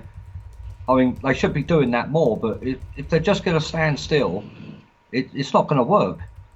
I mean, I'm seeing Pogba in the box here now doing his tricks and that, but and then Blind with the ball in over Herrera's head. But it's got to be a bit more quicker than this, I think, to break Hull down. Yeah, he's a good manager. I mean, not a lot of people will know about the Hull manager, but Mourinho certainly speaks highly of him. Did very well at Sporting Lisbon and Olympiacos. A bit of an unknown, but a very, very good manager. And I'm just sending somebody a message. Yeah, sure. And he's done really, really well. And I think Hull have been better. I saw them a couple of weeks ago against Chelsea, who were going to win the title, aren't they? And they were unlucky to lose 2-0. They did really well. So it's not easy. Well, they did show in. I mean, I know we both put out weakened sides, I think, but in Valencia's getting a lot of the ball at the moment. It's another corner for United. If he could cross, he would be the world's best right back. Do you agree with that? I mean, do you believe what Jose said, that he's the best right back? I don't, but then I think, well, who's better? I think what he's trying to say is that he wouldn't swap him for anybody in the world. He's a fantastic, hard-working, powerful player. But if he could just cross, he would be the best. But he can't cross, but he's a fantastic player. I would personally wouldn't swap him for anyone. I think he's really good. Well, maybe that's why Ashley Young's on the bench, because I mean, Ashley Young can put a cross in, can't he? So, I mean, I know Ross, you and Ross were talking about the politics about it earlier, but I mean, Ashley Young, when he's given the chance, he can put a decent ball into the box. Another corner for United. We've had about 50 already, and with no Smalling or Schweinsteiger, we're rubbish at corners. Yeah. In fact, we've only scored from four corners in the last year and a half, and 3 of them corners have been scored by Smalling and Schweinsteiger. So 2 for Schweinsteiger, 1 for Smalling. It's amazing, isn't it? I mean, the height we've got in the team, if they play with Smalling, Zlatan, Pogba, I mean, Bailly, if he's playing, he's quite a tall lad. Luke Shaw being over 6 foot, really, 6'3". Yeah. Yeah. I mean, that's, if they're playing, that's a decent amount of height we have for dead ball situations. And it just doesn't add up why he's not playing them. Daniel Milner says Sir Alex is in the stand. He always is. Hull looking for the draw. Mickey gave away a foul, says Johnny Blaze 23. Let us know who you think's playing well at the moment. I mean, Hull are a threat. It's definitely more us than Hull, but Hull are a threat. Valencia has surprised me this season, been very good, says Darragh Dwani. I think it's another indication of Jose Mourinho, what he's done with Jones and Rojo. What he's done with Valencia is he's taught him how to defend. Valencia's positional sense was never that good, although he's good going forward.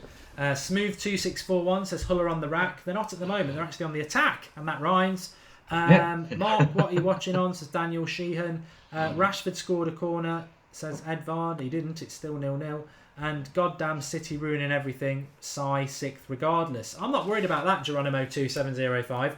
we might be 6th tonight, but if we win and we're 6th, with 6th and we're 3 points off second place, we ain't going to be 6th forever. It's where you are in May. It's where, 3 points off second place. I'm not bothered if we're 6th. I don't know about you, Mark. No, I'm not. United will just keep chipping away. Eventually, it'll come. We know, there are still the top 4 are still going to play. I mean, Arsenal have got Chelsea, and they soon. Is it this weekend? Yes, Sunday. Yeah. Saturday lunchtime. Sadly, there we go. I mean, that's again going to make points up on Arsenal, I think, because Chelsea will steamroll them. My personal opinion. I hope so. Well, I do. It's at Stamford Bridge, isn't it? Yes, it is. Yeah. Yeah. I mean, you can't see them losing points at home, can't you? But it's I mean, Arsenal will lose without a doubt. We'll make points up on Arsenal if we go away to Leicester. I think that's going to be a tricky game, Mark. The Leicester game. It could end up sort of being like this game here at the minute, very hold. They might be a bit defensive, but they're certainly not just sitting back and soaking up the pressure. They're coming out, and when they get the ball and they're attacking, it looks like they're having a go. Jordan Burns just said, how are they doing? We're doing all right. Let's not forget, Liverpool at home was our last league home game, wasn't it? We weren't that good. Stoke last week, we're definitely better than that. But Hull are, new manager, better organised. I think we're forcing the pressure. We're trying to press high. We're moving the ball fast. We just need a goal. And I think when we get a goal, it will change the game. But I wouldn't be surprised if it's 0-0 at half time, and I wouldn't be worrying if it was. Obviously, I want a goal though. I agree with you about Leicester. Obviously, United stands live for every game, watch along. But I do. Every time I see Leicester, they're dropping points, and I just think I'd rather they'd won last night, because at least they'll have a little bit of confidence. I mean, Leicester could break a record of winning the Premier League and getting relegated the way they are. Well, they could do, yeah. I think they will give us a game. Oh, definitely. I mean, they've got I mean, let's not forget they won the league last season. So only really the main person I think that's gone was Kante, wasn't it, to Chelsea. So I mean, although the guy is a workhorse, but I mean he is replaceable. It's just that Ranieri's just seemed to maybe tinkered a bit too much with them. Johan's saying that United are looking fresh, which they should be. This is what we should be fresh, because none of these players have played since last Thursday. And hopefully they've got a spring in their step, because they know that what a massive opportunity this is. Win the game, and you're 3 points off second place with a massive run of games that they should be looking to win. We've got to get tonight out of the way first. Moe says United are pressing Hull high up the pitch. You know what? Rojo's looking a bit shaky to me. He's made a couple of mistakes already in the first 22 minutes I've seen. Nearly got caught out just now, didn't he, when they were through on goal, I think. Yeah, and Tyrone Williams saying that people breeze past Pogba too easily. I think Herrera's had a good start. I mean, let us know who you think started off well for United. I think the standout players for me are Herrera, Valencia and Zlatan and Mkhitaryan. I think everybody else needs to probably step it up a bit, but Herrera's everywhere, and we've caught them again here. Mkhitaryan, it's gone past Pogba. I just don't... Zlatan and Rashford, not really. Well, Rashford's kept it in well, actually, over in the left wing. Not a left winger for me, but I'm not going to moan about it. But he does the job well, though, Mark. I mean, you can't... He's better than... I mean, don't forget, I mean, he's only a young kid as well, still learning his trade. So, I mean, Jose he might well keep him out at the left wing. I think he's only very important, isn't it? Yeah, but I mean, he's only had 1 or 2 chances, isn't he, playing up top? Yes, yeah. So, he ain't going to get many chances up top, to be honest, because of Zlatan. So, what do you want him to do? Do you want him to sit on the bench, or do you want him to get minutes on the left wing? Well, this is it. Well, just seeing Mkhitaryan. I'll tell you what, Mkhitaryan's playing well. Yeah. I agree with that. Very well. City are 3-0 up. Good God. So it's going to be very interesting, the race for top 4. I really do think that Chelsea and Liverpool will get it because of the advantage in Europe. And Rooney's warming up at the moment, which is... I don't know why that would be.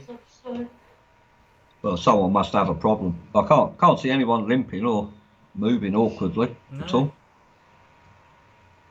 I'm very surprised Bailly didn't start tonight.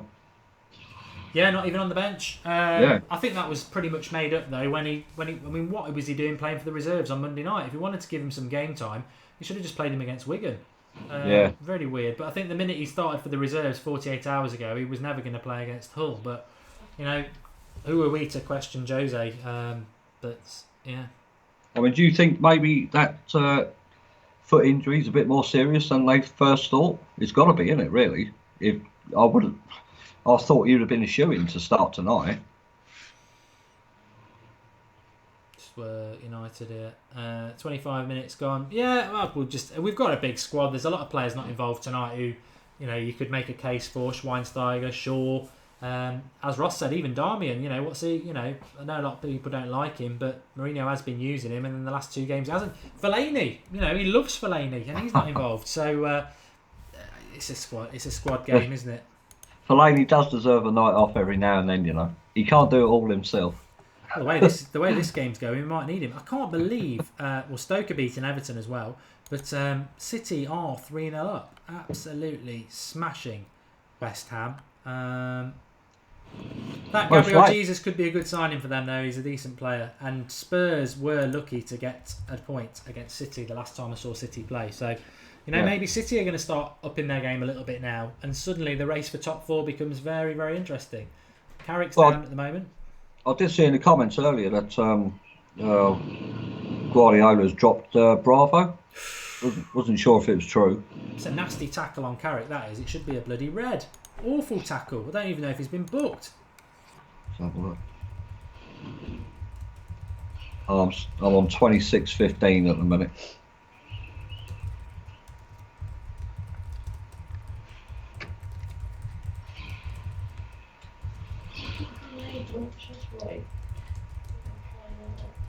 Oh yeah, that is nasty, isn't it? Didn't even book him. God, he's got away with that. Right, scrapes him right down the leg. Oh.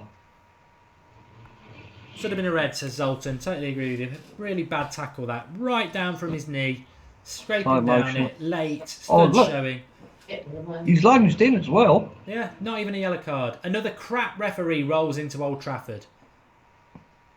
Yeah, it's almost as if he's like semi-jumped and gone in with his right foot. Yeah. Don't know what their keeper's doing there. He just ran it out of play from his own box. And he's already on a yellow card, says Caroline Anderson. I must have missed that from the start, but that's bloody... Again, like I say, another bad referee rolls into Old Trafford. Rashford's doing superb at the minute on the left wing. Ref's giving a lot of free kicks to Hull, says Barry Cooper. And Mr. Tomo MUFC shouting at the TV. I do that when I've had a couple of Jack Daniels. Peter Doyle saying the ref bottled it because he was already on a yellow card. Well, I didn't realise that because I didn't see the first few minutes, but that's disgraceful. Dylan says don't blame the referee. Oh, I'm not blaming the referee about if we don't win. I'm just saying the referee needs to send him off. It was a bloody joke. FA agenda activated, says it's Lamoule. Lots of people saying show the match. You clearly don't watch watch-alongs and realise that we cannot show you the footage of a Manchester United match. We will get shut down. For those of you people who are just tuning in and confused by what a watch-along is, the watch-along was started by you lot a year ago. You said, when Manchester United are playing games, could you just go live, put the live comments up on the screen so we can all just interact about the game while it's live? Because I appreciate a lot of you around the world will be watching on your own or whatever. It's silly o'clock in the morning, dedicated fans, and you want to just feel part of something. So that's what the watch-along is all about. Do subscribe to the channel, bottom right-hand corner. Get involved. You're part of the United Stand. It's a fantastic community. We're not just all about watch-alongs. We're live every night at 8:30. Monday night at 8:30 is Skype Goldbridge. You can Skype in and have your say on anything to do with United. Tomorrow night, don't miss it. 8:30 UK time. Brand new show, quiz show. 3 of you will be on. Prizes to be won. Get involved in that. Sunday night live at 8:30 is our Sunday night show review. Interesting every week. We get into real debates about that. So just keep getting involved. Lots and lots and lots on the United Stand. And it is your channel. Herrera with a good opportunity to put the cross in. And Michael Dawson heading it out. But... I just saw a shot of Jose there in the stands. He didn't look too happy. Well, Jeswe says possession, but no end product as usual. I think we're moving the ball around a lot, but we're not causing them enough problems, and we're a bit wasteful with the ball. A little layoff there to Herrera. We're getting in down the right side a lot, but final passing like Valencia there, it's just not good enough. I just wonder if a Juan Mata would have been better in this sort of game to unpick a pass. But then again, you'd expect that of Mkhitaryan. Yeah, I mean, if you put Mata in there as well, Mark, I mean, someone out of that midfield three is going to make way, aren't they? So, who would you make way for? Archie Phillips, who's been the better team so far? Definitely United, but Hull are they're not the walkover that everyone thinks they're going to be. I'm confused about the watch-along. It's a really complicated idea, says Richard Moss. Yeah, it's really complicated. So Manchester United play a football game, and we do a live stream with the live comments, and everyone talks about the game that they might be watching, or they might just want to watch the watch-along. But essentially, we'll keep you up to date with what's going on with the game. It's really complicated. I should do a video about it explaining how it works. But for now, they're actually playing a game, so we'll talk about that. Say SJW Powell says this is terrible. Nobody in the box. Warning sign. I did say this in the preview and in the hour before the game. Let's not forget the first team hasn't been playing that well recently. Liverpool, we weren't that good at home. Stoke, we weren't very clinical. So it's not like, let's not confuse Sunday's team with this team, because that was a different team. And they didn't start the first half well either. It's a 90-minute game. We're on a bit of a break here though with Herrera. And if we use it correctly, the pass is bad. He had two running ahead of him, and he picked the wrong pass, and they've cut it out, and Hull are back on the ball now. I've seen Daily Blend as well. He's putting some really bad overhit crosses into the box. I mean, Zlatan's on the penalty spot, like 6-yard area, and the balls from Daily Blend, that's two of them I've seen now. They've just gone right over him, and Valencia's collecting it on the other side. Keep giving the ball away, says Barry Cooper again. Yeah, spot on, Mad Marcus as well. Very true. I think our final ball's just pretty bad. Herrera,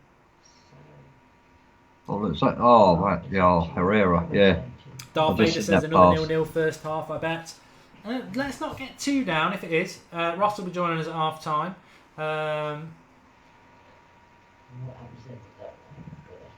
Sub Rashford for Martial, says Tom P. No, we like Rashford. Yeah. Refs are so corrupt, kids can officiate better, says Liam Horton. Good comment. Herrera has been starting all of our breaks attacks, says Jack Norris.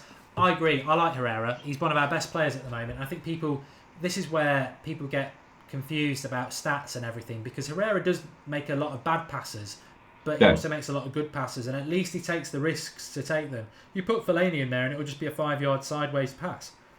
Yeah, and let's not Pogba's forget... doing nothing, by the way. Let me just say, Pogba is doing nothing. I don't know what your thoughts on that are, Marcus, but he's doing nothing. He's not doing much at all, is he? I mean, maybe he could... I know it sounds stupid, but maybe he could have done with tonight off as well, just to get his head in the game here somewhere. But just putting a tweet out that's going to make everyone laugh. But I mean, under LVG as well, you've got to remember, Herrera wouldn't be making them. He wouldn't even risk them passes, because they would have been drilled in. Just keep possession. As long as we've got possession, they can't score. So it's nice to see Jose bring a lot more adventure into our style of play as well. I just tweeted it out. I said, "Is Pogba playing tonight, or is he in the dressing room dancing with Lingard?" Because he ain't. He's not. He's not. And I'm a Pogba fan, but he's not doing anything tonight. He's not doing anything tonight, and he needs to step it up. But I don't think Pogba's been particularly good in these last two games, and I don't know why that is. I understand why Jose picks him, because you want to play a player like that into form, and I do stand by what I said a few weeks ago. He is one of the best midfielders in world football, but again, he's not turned up tonight. And it's Herrera, as Marcus was saying there. It's Herrera doing all the running. Although Pogba's on it now, decent pass into Zlatan, and he doesn't connect with it. But sometimes when I tweet about somebody, they go and score. So I'm hoping that'll work. Something happens, doesn't it? Yeah. It's always the way, isn't it? It's like the curse of the commentators. But he's looking. He just doesn't look at the races. Well, Dan Butterworth just said Pogba off, Mata on. And if it wasn't Paul Pogba and the fact that I know that Mourinho's got no intention of ever subbing him, I get what you're saying at Dan. I mean, he's just played another bad pass there, but he's not playing very well. But that can change. He's just given a foul away as well. Oh, yeah. He's just laid one off there to Zlatan that I've just seen, and he'll give a foul away in a minute. Yeah, I can see why Mourinho leaves him on. It's the goal he got against Hull last time out, the second leg. He does have a knack or a tendency to just stick one in, just poke the toe on it, and it will go in. And if he hits one from 30, 40 yards, he's got a chance of going in as well. So it's same with Zlatan as well, I suppose. If you pump it into the box, he's got a chance of getting on the end of it because of the height. Brian Price, shocker, Zlatan wastes another opportunity. That's why we're 6th. Long time to go. You know what? I said this before. The ball can go in off Rooney's wig, with Rooney's wig, in the last minute of the game, and we win it 1-0. I don't care as long as we win it. There's a long time to go. I'm not getting negative tonight because I said to you, when does it ever run smoothly? All those people who said it was, and I did predict 4-1, I know, but that was my score prediction. I didn't say it was going to happen.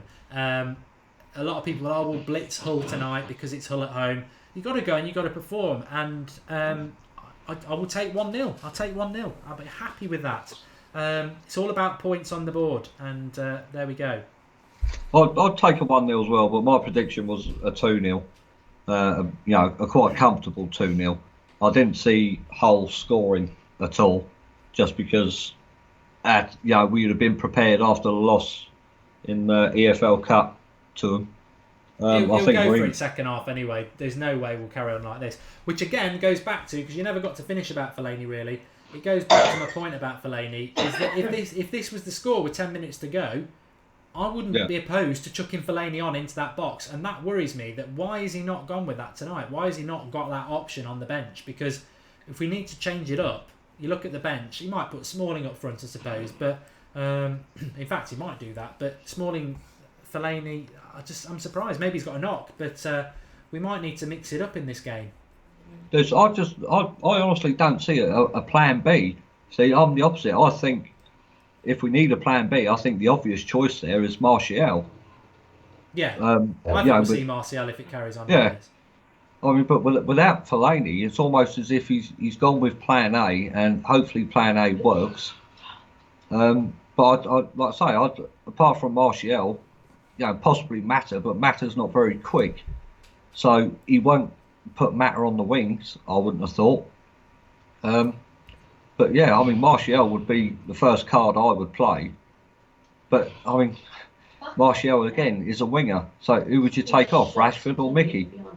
Well, he always takes his wingers off anyway. I mean, I think Mkhitaryan, I can predict Jose Mourinho's subs in the second half around 60 minutes straight away, and it will be Rashford and Mkhitaryan regardless how well they're playing, because he never takes Zlatan off, he never takes Pogba off, he never takes Herrera off, he never takes Carrick off. So it will definitely be Mkhitaryan or Rashford coming off at some point. But Charlie Toolan says, how's the game been? Well, get commenting, let us know how you think the game's been if you're watching it.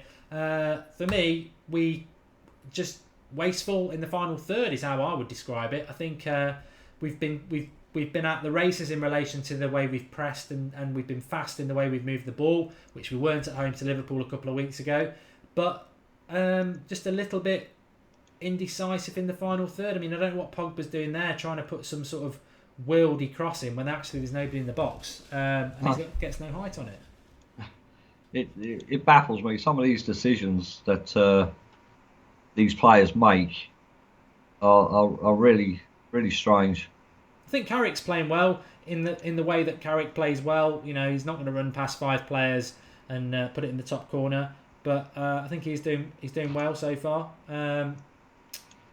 But it's not his job to create the chances. I think Juan Mata would have been perfect for tonight. I don't think Mkhitaryan's doing badly, but I just think back to that Leicester game, and we used to play Mata, and Pogba's just let it go for a throw in nearly there. He's not at the races at all, which is a shame. And neither's Rashford. He's just given a back heel to a Hull player. Yeah. Right, now Pogba's... No, he's not. It's Rashford. But there's nobody... Hull's back line, we are right in the final third of the pitch, and Hull's back line is beyond the D. So we're not even getting into the box. It's just really congested. But there we're in now. Herrera can normally put a cross in from here, and he doesn't beat the first man. I thought that looked like a handball. It's so poor, isn't it? Yeah, yeah. It's almost as if these crosses that are coming in at the minute are identical to our corners. It's... What? Well, he can call Valencia the best right back in the world, and he can like having Rashford on the left wing. But the reality is, we're getting a lot of opportunity down the wings, and we're not putting decent crosses in. I mean, hopefully we get someone who specialises in crossing in the summer. I really do. It's ridiculously congested, but Pogba might do it. Oh, good save by the keeper. It was a brilliant pull by Carrick, right from the halfway line. Eye of a needle pass into Zlatan, I think it is. It is Zlatan, and Zlatan just does a flick, brilliant flick. Pogba's through, almost one-on-one. Keeper makes a good save. Personally think he probably should score from there. He's got the whole goal to aim at, and he basically hits it at the keeper. It's a poor finish. Oh, well, I'm just looking at it here. Mkhitaryan's just put 2 balls into the box, and Rashford on the second one has just stood there with his arms out as if to say, well, where is he? Yeah. Unbelievable. What minute are you on then? I'm on 40 minutes, 40 seconds. Oh, you probably haven't seen Pogba's chance yet then. No, not yet. Herrera's got it now. Mkhitaryan. Let's have a look. Back to Herrera. Right, Carrick's got it now. Forward ball. Here we go. There we go. Zlatan, Pogba. Oh, yeah, unlucky. But I mean, it's them chances that you'd expect him. Yeah, but you'd expect him to finish it, surely. Well, I've got Direct Biscuit saying it was a great save, you idiots. One, I don't like that sort of abuse. You're on a warning. And 2, watch it back. The shot's straight at the keeper's hands. He's got the whole goal to aim at. He can put it low. He can put it wide of the keeper in the other corner. And he hits it well, but it's the keeper's like that. And he moves his hand. That's it. It's not a great save. It was a bad finish of a player of that quality. Well, 9 times out of 10, that I would have thought the first thought of the player would have been across the goal. But I mean, yeah, like you said, that's straight at him. Quite. He misses a lot of chances, to be honest, Pogba. But I'm not. It maybe sounds like I'm getting on Pogba's back a bit. I don't mean to be. I just don't think he's playing very well at the moment. Everton have levelled. Japogi Robinson says, let me know who scored, because I do have a couple of Everton players in my fantasy football team, which I forgot to change for this game week, so I'm a bit annoyed. But I've got Lukaku and Baines. He'll say it was an assist by Baines and a goal by Lukaku now. I'll tell you what, check yourself, Goldbridge, check yourself, because you tell people what you want to wear and you get lied to. You bring it on yourself, mate. You really do. I know. Oh, Seamus Coleman scored. Well, oh wow. Bought him. I'd rather he was playing it right back today than Valencia, to be honest, because Valencia can't cross. You can come back on in the second half if you want, Marcus, because I'll get Ross on for his thoughts, and you can come back on if you want. Well, I'll tell you what, right? I'll shoot off now. I'll make a coffee, and then we'll leave it up to the comments. If they want me back on, they can say. If they don't, then I won't. All right, mate. All right? Right. Have a good in a bit. day. Cheers for that first half. No worries, mate. See you later. See you in a bit. Ta-da. I think that's why we're losing. He's bad luck. I'm only joking.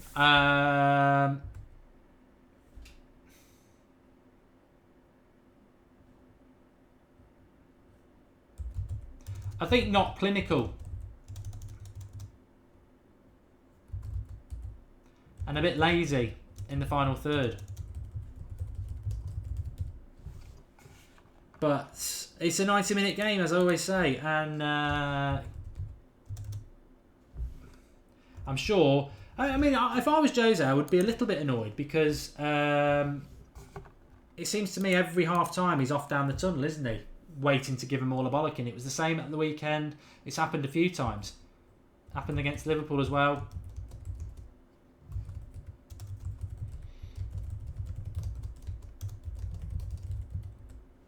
But it's going to be 0-0 at half time. I did say that about half an hour ago, didn't I? That I just had a funny feeling it would be. Mourinho's got the tactics wrong again, says Darth Vader. I don't think he's got the tactics wrong. I think he's got the selections wrong. I really do. I think the selections are wrong. I mean, you've got to take a deep breath on what I'm going to say, because I don't like saying it, and I'm a massive fan of him, and it's not his fault he cost £89 million, but he's not playing very well. He should have been took off against Liverpool. He was atrocious. You know, we've had in the last couple of weeks all this press about Anthony Martial needs to do, from our manager, needs to do more, not doing enough in a Manchester United shirt. That's from Anthony Martial, who in his last 7 games for United has got 7 assists. Paul Pogba was disgraceful against Liverpool. He was okay against Stoke.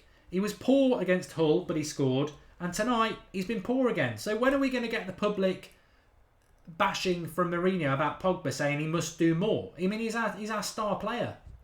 And again, he's had a good chance. Fantastic pass by Carrick. Flicked on by Zlatan. He's running through on goal. It's not an easy chance, but he's got to shoot better than he does. You can't just hit it straight at the keeper. And it's Hull on the attack here now. They might get a chance to have a shot. That should be the end of the half. But yeah, I'd take him off. I'd take him off at half time. Would I take him off?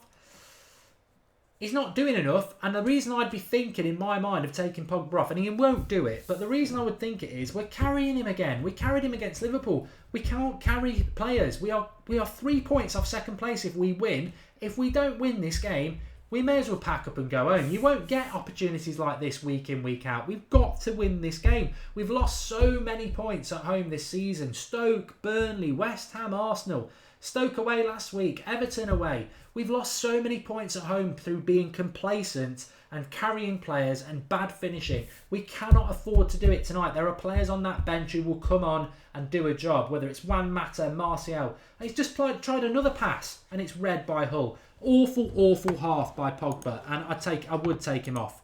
Awful half, really bad, and I hate saying it.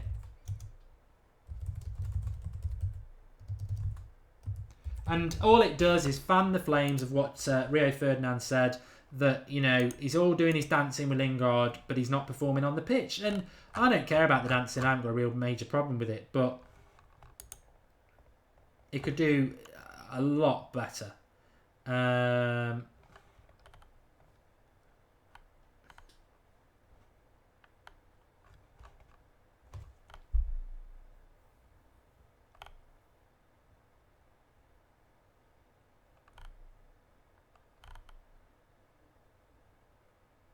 Right, Rashford on the attack now.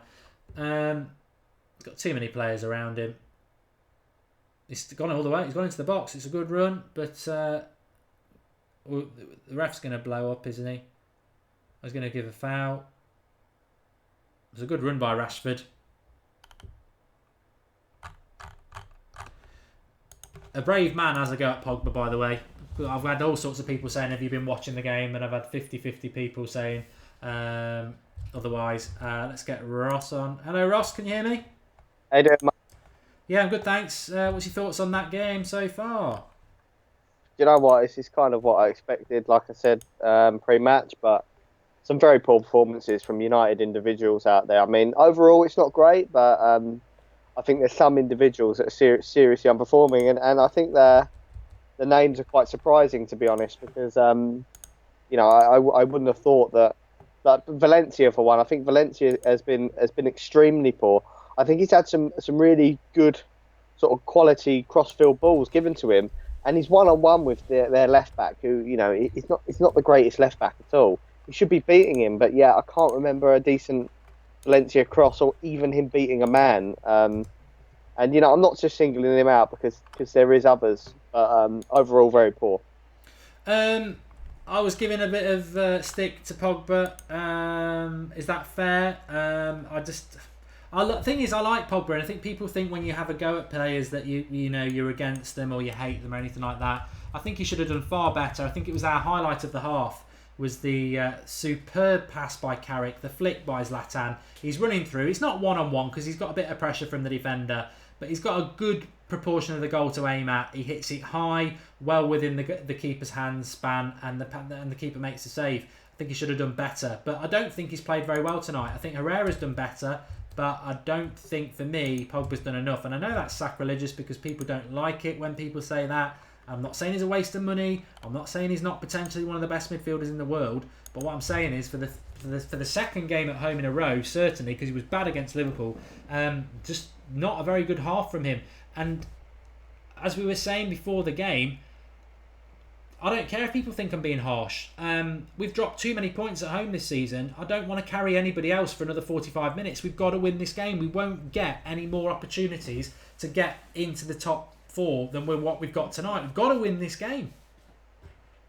Yeah, I agree with what you're saying about Pogba as well. Today he's been in all of the wrong positions that he needs to be in. He's got Carrick now. He's got Herrera. So he needs to be further forward. He needs to be the furthest midfield forward that we have. But yet, when our centre-backs have the ball, for Pogba to drop as far as centre-backs are, and he's not really even looking for the ball, it just takes him out of the midfield equation. So when the likes of Jones and Rojo are looking for the passes into midfield, Pogba's not there. Now, when Carrick does it, it's understandable, because Carrick picks the ball up and he can look for players like Pogba. But when Carrick's not going to be, darting in the midfield looking for space, trying to receive the ball, he's the one that gives the ball. So he's picked up some strange positions for me today. But that chance as well was the first time that I'd seen Pogba actually sort of play on the shoulder. He should be playing just off Ibrahimovic. I know we're playing a midfield 3. He needs to be much further forward. And I agree with you, Mark. He might not have scored it, but the chance he should have done a lot better with. He sort of kicked it kind of at the goalkeeper mid-drift, where I think he should just hit that low, and you've got a much better chance of scoring it. So, yeah, I totally agree. A poor performance from Pogba, but he's got the second half to sort that out. And do you know what? The amount of stick Martial's been given for performances, I mean, if Martial had given the performance of Rashford had given in that half, he'd never play for United again. Now, I don't want to be critical of Rashford because I absolutely love him, and I don't think he's been that bad. But neither's Martial, and if Martial played the way Rashford had played today, it'd be off at half-time, guaranteed. I mean, for those who are defending Pogba in the chance, let me just say, watch the chance back again from behind. There's a camera angle of it behind, and he basically hits it at the keeper. It's a bad finish from a brilliant world-class pass by Carrick, a world-class flick by Zlatan. It would have been one of the goals of the month, and he should be finishing. I've seen Pogba score worldies from 40 yards. He should be able to finish from 10.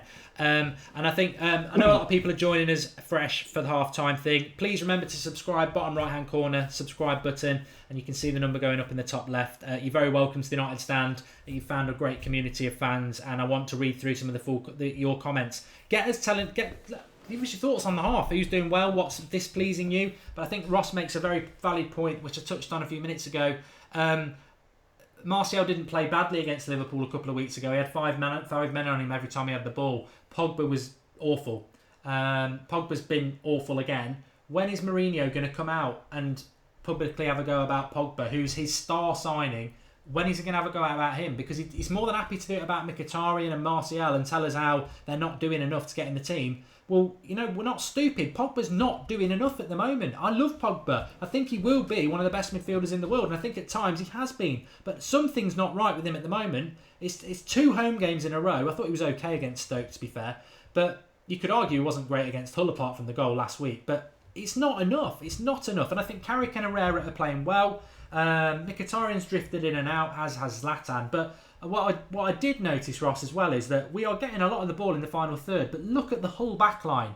It's not even on the edge of their area. It's 5 yards further forward. They're just congested. They're not even scared of the ball in behind because they know Zlatan's too slow. So they're pressing us, even though we're getting ball in the final third. It's just so congested. You've either got to put another man up front with Zlatan, maybe Rashford or Martial, to go over the top. Or you've got to get Juan Mata on who can thread the ball through the eye of a needle and take Pogba off, because Pogba isn't an intricate player. So, I mean, that's what I think. I think it's just, I noticed that it's so congested, but Hull are playing a high line because they've got no fear of us getting in behind with pace. Yeah, it's spot on, Mark. I mean, we say that some teams are there for the taking. Hull are there for the taking today because they're not defending for their lives. Like you say, they're pushing forward. There's so much space. And I just don't believe that United are not they're not exploiting that, and it is a team thing. I mean, we've picked out Pogba, I picked out Valencia, but you can't. It's not individuals. There's a collective movement that needs to happen. I totally agree. I think Mata will be very good to come on now because his movement off the ball is fantastic and he can unsettle a defence like this. And his eye for a pass is fantastic. I think Mkhitaryan's movement today has been fantastic as well, but I think his final ball has been slightly off today, which is strange for Mkhitaryan. But that goes, for every player on the pitch today, to be honest. But I think Zlatan's coming too deep as well. We need to get someone in the box. He's coming too deep, and his first sort of 4 or 5 touches, he lost the ball. His passing's been off, which is strange for Zlatan as well. So Zlatan's been poor. The whole team's been poor, apart from Phil Jones and Rojo again, which have looked solid. Well, the way it's going, I think we'll win it in the second half. I've got to say, there's still 45 minutes to go. I do think we'll win it in the second half, but there are concerns to be had there. I'm just going to read some of your live comments out. A lot of people watching at the moment. Please drop a like on the video. It's nice to get over 1,000, especially because it's the watch along and it's all about your comments as well. And obviously keep subscribing. You're very welcome. We're live pretty much every night at 8:30 with different shows. Tomorrow night's our big new quiz show, so don't miss that at 8:30. But United Stand, made for the fans, by the fans, and get involved with it. But Kyle Walsh says, we all know that Ashley Young is going to come on. We suspect he will. That's one sub. Who else would you sub on? I think we both agreed about Mata. I'd like to see Martial. But going back to what you just said there, I think it's a good point from Kyle Ross, because Valencia, as much as we like him, lots of ball in that right side, bad cross after bad cross.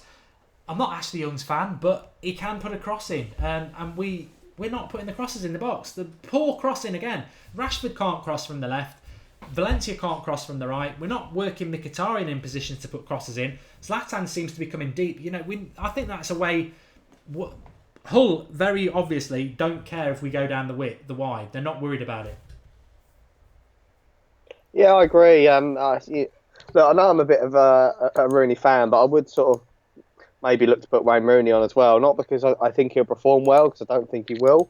But I just think every time Rooney comes on, he tends to make a chance. And I think that's invaluable at the minute based on the amount of chances we've created, which is one. But again, who do you put him on for? Because Rashford and Martial should be in front of him, in my eyes. I've just got the funny feeling that Martial may not come on today. No, I'd agree. I've got a funny feeling he won't as well. I think Mourinho's sort of taken it as the fans are always on about Martial, and he's going to be quite stubborn about it. We know Rooney will come on. We suspect Ashley Young will come on. And I'd be amazed if he doesn't bring Mata on. I think, you know what? I said it right an hour before kick-off when we saw the team news, and it'll be hilarious. Well, it won't be funny because I don't know how I'm going to react if we don't win tonight. If we blow this, I'll be bloody furious. But I did say, I can't believe we've not got Fellaini on the bench, because if the last 10 minutes it's 0-0 and we just want to start, and it already looks like we might have to start doing that because we're not cutting through Hull at all. I can't believe he hasn't, in one game where we might need him, he hasn't got that Fellaini option for the last 10 minutes. I know, that is crazy. I totally agree with you, because the ball in the box, when we haven't got Zlatan in the box because he's dropping so deep, it's strange, and yeah, this is probably the one game where we'd all be called in to say, actually, Fellaini can make a difference today, especially if 20 minutes before the end. Hopefully not, but we haven't scored a goal by then. But what I like about Mourinho's teams this season, and what I'm looking to see from United in the second half, is that that sort of mentality that normal teams have in sort of the last 3 minutes when they're chasing a game. United have started doing that after about 60, 70 minutes. I'd say turn that on earlier now. We absolutely desperately need this win. And let's just start, throwing caution to the wind after about 10, 20 minutes of the second half, and just absolutely go for it.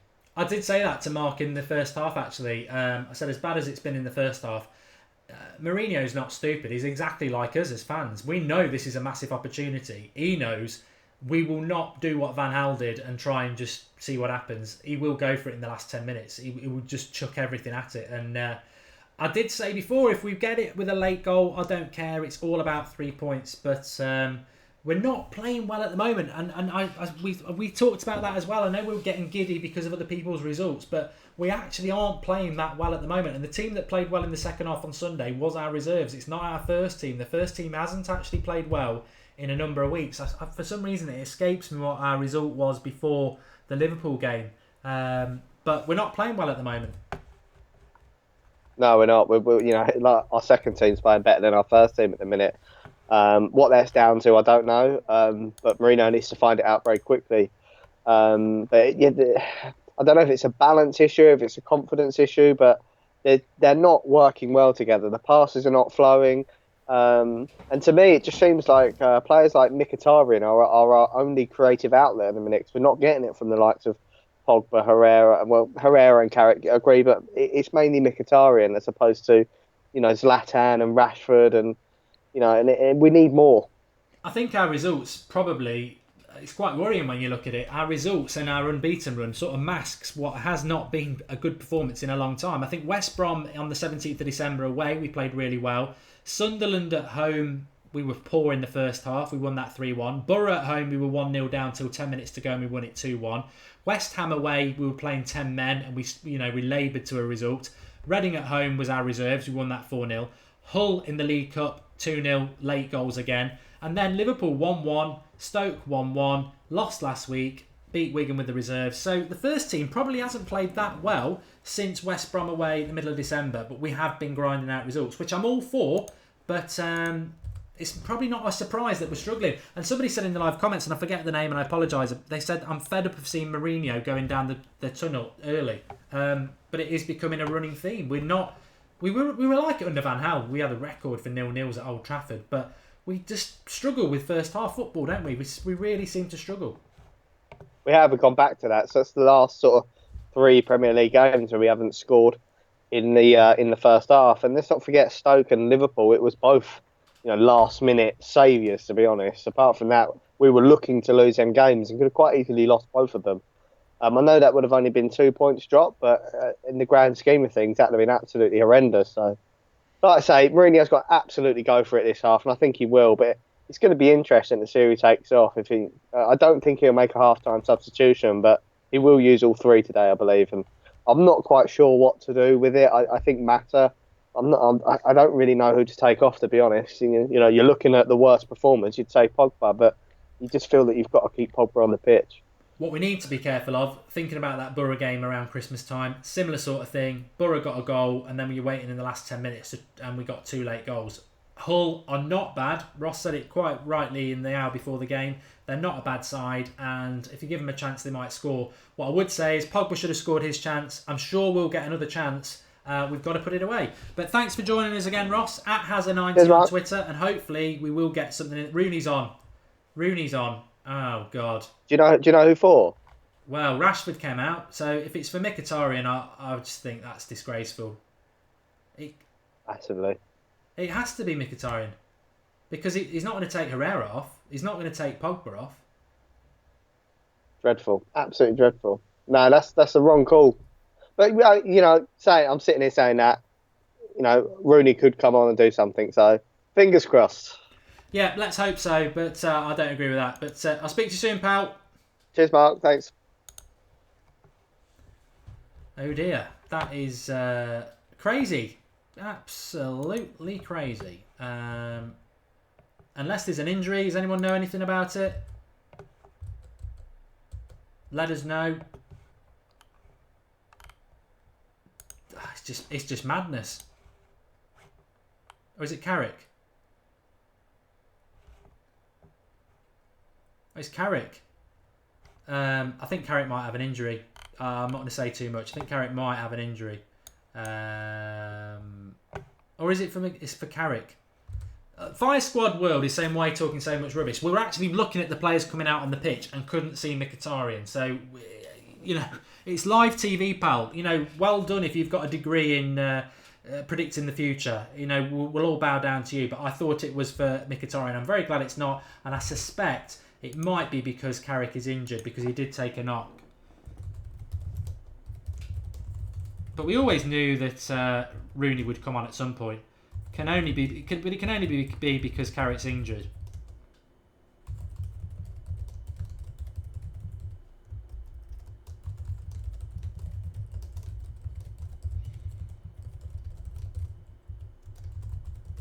Let us know if you know.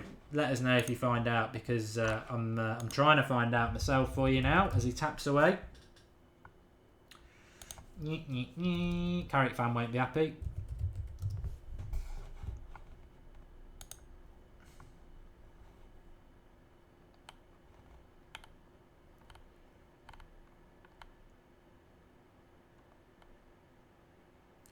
No, a lot of people saying Carrick not looking his normal self. Just idiots who just don't get Michael Carrick. We would be 1-0 up. We'd be 1-0 up if Pogba could actually finish. That pass by Carrick was absolutely world class. Lovely flick by Zlatan. Pogba's through 1-on-1. That goes in. It's 1-0. I can't believe that Carrick would be subbed for a half that he played well in. I just cannot believe that.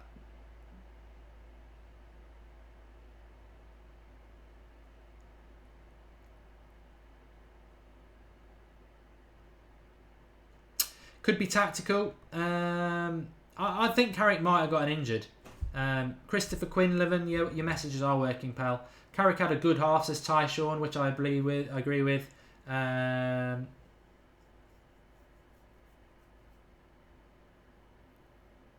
Rooney's not on as a centre midfielder. Herrera drops to the centre defensive midfield position, which he actually can't play, but and he might get away with it in this sort of game. Rooney's gone centre midfield, sort of a number 10. Rooney's gone into the Herrera role. Herrera's gone into the Carrick role. Nathan saying it was a magnificent save that stopped the goal. Nathan, watch the chance back for Pogba. I like Pogba as much as the next man, but he's not played well tonight, and that finish was a joke. It was straight at the keeper. It would have been a world-class goal because the pass by Carrick and the flick by Zlatan was fantastic, but he's got to score. What I would say about this, though, is let's pretend that the Carrick substitution isn't because he's injured, it's tactical.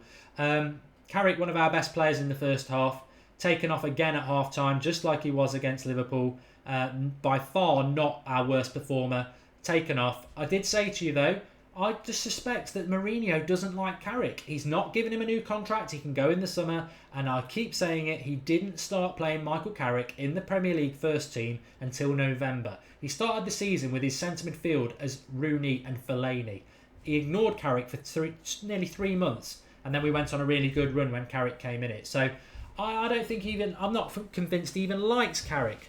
Amapreet says Carrick was showing his age. I don't think you were watching the game, mate. I've got to be honest. Only my opinion, not that of the United stand. But I thought Carrick was played well in that half. There you go. Dewey's on about his man Rooney. I don't really care about that. I just want Manchester United to win this game. I'm quite surprised that he's brought Rooney on, considering I thought Rooney was pretty poor against Hull last week. I'd have gone Mata, but we've got to win the game. We've got to win the game. I've forgotten to do the timer. I always do. Don't worry about it. I'll sort it. We'll sort it.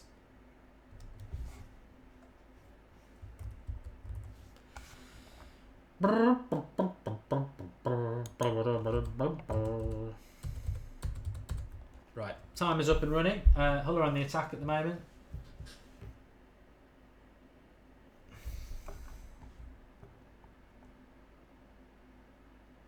Kian Farrell says, watching the night stand is part of my routine. You're welcome, mate. We're only 19 likes off 1,000. Be one of those people to get us up to 1,000 likes on the video. Timer's up and working now, don't worry. A few of you asking about that. Mad Marcus, if you're listening, you're more than welcome to join me for the second half. Why do you think he doesn't like Carrick, Charlie? I don't know. You know, some people just don't get it, do they? Exciting half coming up, says Rawari. I'm sure it will be. City are 4-0 up away to West Ham. That's how to do it. We're not, I was saying that at half time for those people who were here at half time. We're not. When you look back over our results, although they've been good, we actually haven't played that well in a game since about the middle of December when we were away to West Brom, which I thought we played really well in that game. Every other game, especially at home, we've really been quite laboured. And Pogba again, another crap cross into the box. Konzi, we've gone way over 1,000 likes. Thanks, everybody. Wow, that flew through. Thank you. You've been absolutely fantastic tonight, as per usual. If you are new to the United Stand, please do subscribe. But if you're not new and you're just one of the 2,000 odd people watching, you're not odd. Please, if I could just put one thing out to you, is that we're not just live for watch-alongs. We're live pretty much every night at 8:30. And tomorrow night at 8:30, we've got a brand new show. If you love Manchester United, it is a quiz show. It's 3 of you lot who can come on. We've got really good questions. We've got really good prizes. So please, just 8:30 tomorrow, just tune in, give it 10 minutes and see what you think. Because if you like United, you'll learn a lot about United from it as well. It's not just about the people who come on the quiz. It's about teaching and interacting with all you lot as well. So please do join us for that. 8:30 on Friday night will be our Leicester preview as per usual. And Hull are on the attack at the moment. They might get a shot away here. They're into the penalty box. Good tackle by Rojo. Pogba loses the ball again.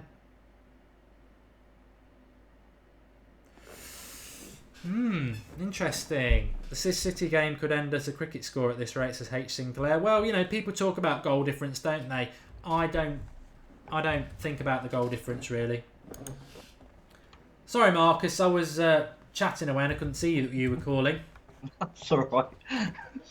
I didn't think you'd want me on then for a second. Everyone's in the comments saying, like, come back on. And I thought, oh, no, you don't want me on. Fair enough. I don't listen to them lot.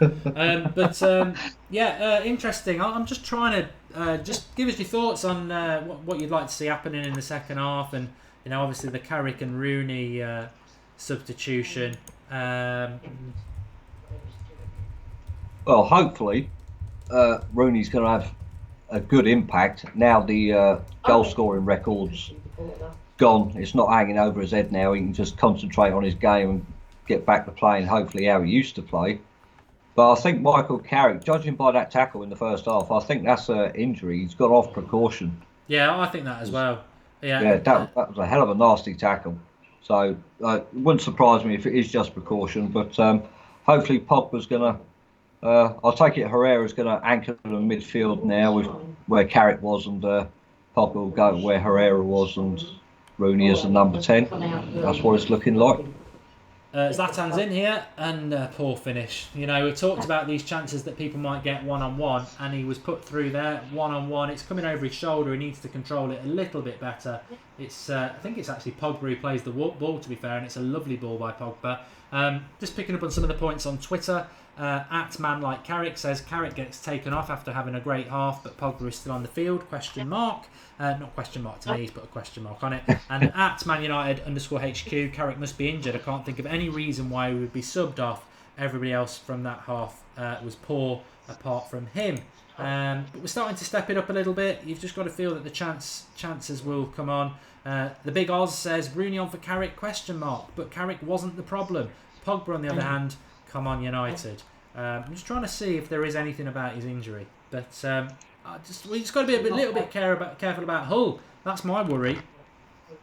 Yeah, definitely, because the more we're going to push forward, they do have, a couple of, I'm not saying very fast, but they do have a couple of pacey players in their team that will push us back. And I'm a bit worried about, I know I was worried about Rojo in the first half, but I mean, Daley Blind there, he doesn't look very fit to me at all. He almost Phil looks Jones like... is coming off. Oh, really? God. Phil Jones does what Phil Jones does, doesn't he? Oh, yeah, but I mean, I know he didn't play in the last game, did he? I don't think, but I thought he's had a solid run of games, the last 6 or 7. But oh my God. Well, it had to happen sooner or later, didn't it, really?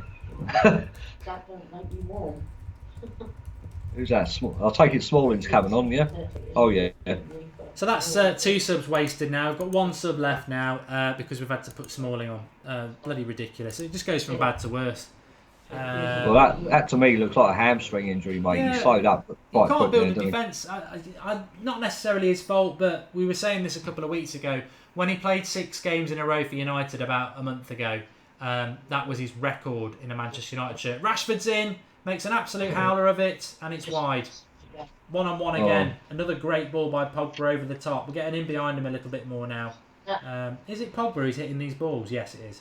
It's a lovely ball by Pogba, and at least he's doing better now, but Rashford makes an absolute hash of it. Johnny Blaze again, what a ball by Pogba. It's Mourinho's obviously seen what we were talking about at half-time, that Hull are playing a high line because they're not scared of us getting in behind, and twice we've done it in these first few minutes. We need to put one of these chances away. But quickly back to Phil Jones there.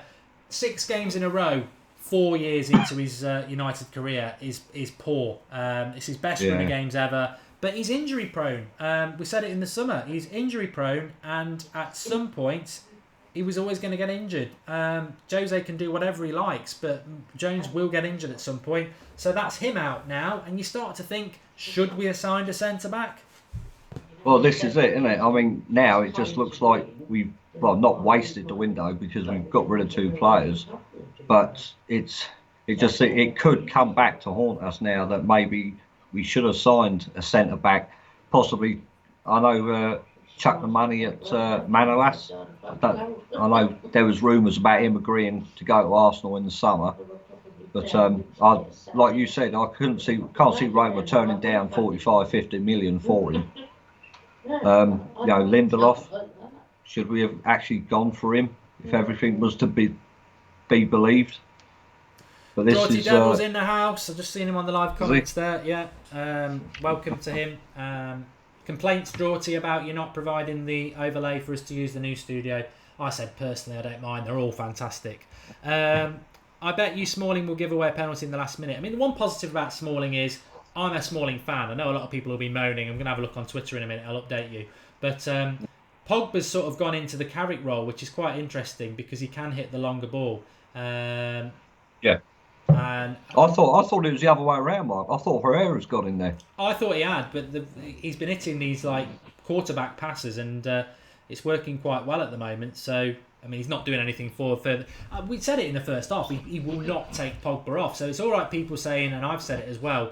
You know, if Pogba was ever going to get subbed, he would have got subbed against Liverpool because it was an awful performance. He's never going to sub Pogba, and in some way that's admirable, but in some way it's hypocritical because you publicly bash people like Martial, but then you won't do it against Pogba. I think that's a little bit unfair. But ultimately, we just want to win this game, and I think we've still got half an hour left. I'll take 1-0.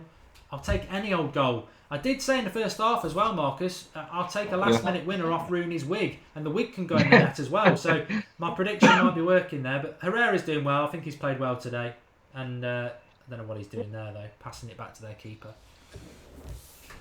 Jude Rathmill MUFC is fearful that Rashford's turning into Welbeck. He ain't that bad, mate. Matters. Oh no, definitely not that bad. Yeah.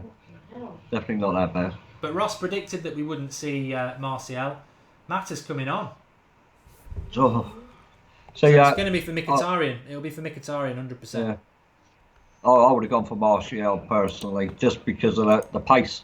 Yeah. I mean, we've said already Rashford has got him behind, Zlatan's got him behind, and Zlatan's not the quickest either. So, yeah, to me, logical choice would have been Martial. But, I mean, just want to pick up on what Ross said at half-time as well. I mean, these players that have had a bad performance in the first half, if that was Martial, like Ross said, he would have been slated after the game. Absolutely slated. I can't see Jose digging anyone out here on this. Zlatan's just put one wide. I thought he'd put it in for a minute. But there you go. See, I thought we should have signed a striker in January. Right, Zlatan falls into the Pogba category. He's never, ever going to get subbed. I mean, Rooney just swings at thin air, and Zlatan just doesn't put it on target. Let's have a look at what people are saying about Phil Jones. I said that Phil Jones off for Smalling, injured, inevitable, never trust Jones to stay fit. Michael Wharton Palmer saying, a little harsh, knocks happen. Trust him to get United after deadline day. Very harsh, been great this year, says Alan McCullough. I mean, why do people say, oh, you're being harsh? Oh, you're being harsh. They're not being harsh. He's injury prone. Oh yeah, I mean, there's two sides to it though, isn't there? I mean, yeah, you can say he has been good this season, but it's frustrating for those people who always say that Phil Jones always gets injured. He gets injured and we waste the sub. That's the most frustrating thing. I mean, I feel bad for Phil Jones because he's been quite good this year. But we've wasted a sub now because we're going to bring Mata on for Mkhitaryan. We cannot use another substitution. So we don't see Martial. Yeah, but you're old enough to know, Mark, you can't predict football, can you? So Mkhitaryan for Mata. Weird. Well, I mean, you can predict the subs, but you can't predict the injuries and when they happen. It's just bad timing. That's what I would put it down to. Very bad timing. And like that comment said, 24 hours since the window's closed, and all of a sudden, I think we'll probably end up having some sort of defensive crisis soon. What's really banging about? I really don't understand what we've done with our substitutions. We've got half an hour left in this game. We've got no more subs to use. You've brought Mata on for Mkhitaryan, which Mkhitaryan, he'd been quiet in this half, but not awful. What I'm trying to get across is he's not been awful, so why twist with your last substitution, taking off a player that's not been awful for a player that's probably going to play much the same as Mkhitaryan was playing anyway, when you could have just gone, last 10 minutes, take Daley Blind off, put Martial up front. Just weird substitutions tonight. Thomas Charlton says, watch Mata score now. I hope he does. I hope anybody scores. I hope whatever Mourinho's got planned works. I just think weird. It is weird, but I mean, Mata seems to get in the right place at the right time. I don't know whether I can read this one out. Rob Davies says, and Rob Davies said it, not me, we couldn't hit a prostitute's back doors. Do you know what? There was a comment earlier. I read earlier. It was a definitely a dig at you. It was from Brian Price, and it said, "If Carrick took a crap, you would say it was world class." It's probably right. To be honest. it just got to me. I'm not defending Mkhitaryan, by the way. A few people saying that he's not been good tonight. I agree he's not been good, but he's still, we keep Zlatan on when he's not been good because he might get a goal. We keep Pogba on when he's not been good because he might find a pass. So why don't we keep Mkhitaryan on when he's not been good? Because he might find a pass and create something. I just find the Mkhitaryan for Mata substitution really odd with half an hour to go, because we didn't need to do it. We could have kept a sub back. What if someone gets injured now? What if someone gets injured in the next 5 minutes? You know what I mean? You see where I'm coming from? Yeah. Well, yeah. I mean, we're basically pretty much effed, don't we? Basically. Yeah. But I mean, Ross said, go for it. You've got to go for broke. We don't want to end up drawing the game and dropping more points. So I mean, Ross has said it there. Just obviously not the substitutions we would have liked to have seen. I'll tell you what, the Hull City player who should have been sent off for the foul on Carrick, Niassi, he's just gone about an hour too late into Carrick, into Blind now. I mean, how he's not sent off? Jesus Christ! Watch that back. It's bloody ridiculous. How is that Niassi? I mean, it's just ridiculous. Just waiting for it. I'm about 30 seconds, I think. Oh, yeah, exactly. And in that second... Foul on Carrick there, and... we get the shot that they should be shot by, not us. Because we've already lined up. Oh, yeah. And they fucked it up. So we die. Yeah, that's annoying. I just don't get the referee there. It's high, it's off the ground. It's just unbelievable. You know what? I'm not going to blame the ref if we don't win this game tonight, because that's down to us. But I will blame the ref the fact that he hasn't sent somebody off. He yellow carded and has done 2 red card tackles after it. Ridiculous. Oh, definitely, yeah. I mean, the first one on Carrick was bad enough. I mean, the lunge, both feet off the floor. That could have been a straight red on its own. I mean, going back to what we were saying there, it was a bad tackle, and if Daley Blind broke his leg there, they might have sent off Niassi, but we've got no one to come on, so we'd be down to 10 men anyway, which goes back to the... I don't understand the substitution matter for Mkhitaryan. It's really weird, but Tyrone said he thinks it's going to be a draw. Oh, God. All the tweets I did last night mocking Arsenal.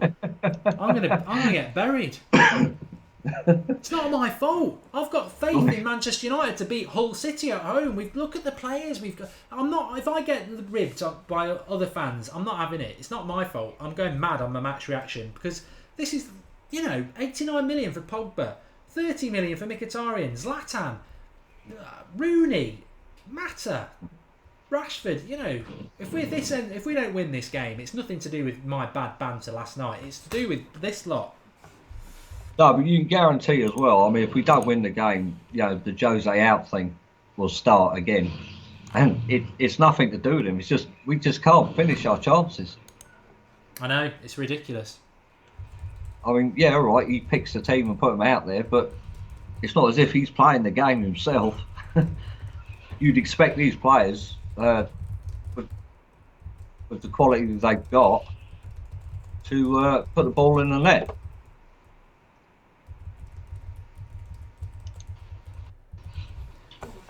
Risk. I love Mourinho, as everyone knows, but I've got to say, I find his selections again tonight really odd. I think none of the substitutions are inspiring. I mean, in fact, when you look at the bench, you've got Lingard, Young, and Martial sat on the bench unused, and they're the quickest players. And we've gone with Rooney and Mata, and Hull at the moment are the better team.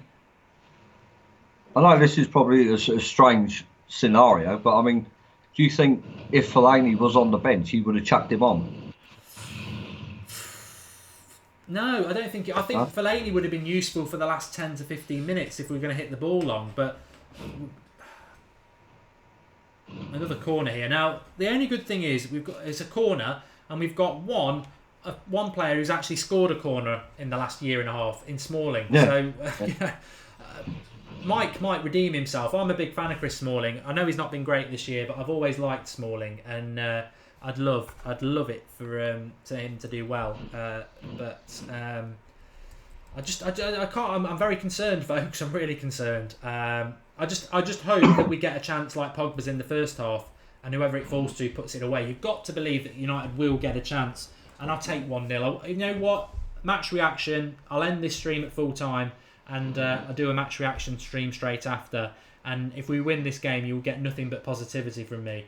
But I've got no idea what I'll do if we do. If we can't drop as many points as we've dropped at home. But if we can't be up for this, I can't. This is where we miss a captain for me, Marcus, because maybe that's why he's put Rooney on the pitch. I mean, Rooney's not been a very good captain, I don't think. But somebody out there needs to be saying, You've been handed it on a plate. 3 points off second place. Let's not mess about. Well, this is it. I mean, there's no one out there really that, I mean, apart from, I think Zlatan could probably do it. But I mean, someone's got to be out there to give them all a good kick up the arse, basically, and say to them, look, this ain't good enough. We're chasing. We're in 4 competitions. The only English team in Europe, is it? They're still in the 4 competitions. Yeah. You just need someone out there. Just get hold of the game by a scruff of the neck, willing to take a little bit more risk and make something happen. Gary Mull says we're worse than Arsenal. We're not. We're not losing 2-0 to Watford. No, we're not that bad. Extra says if you hit the like button, United will score. I wish it was that simple. Unfortunately, the like button won't make us score. But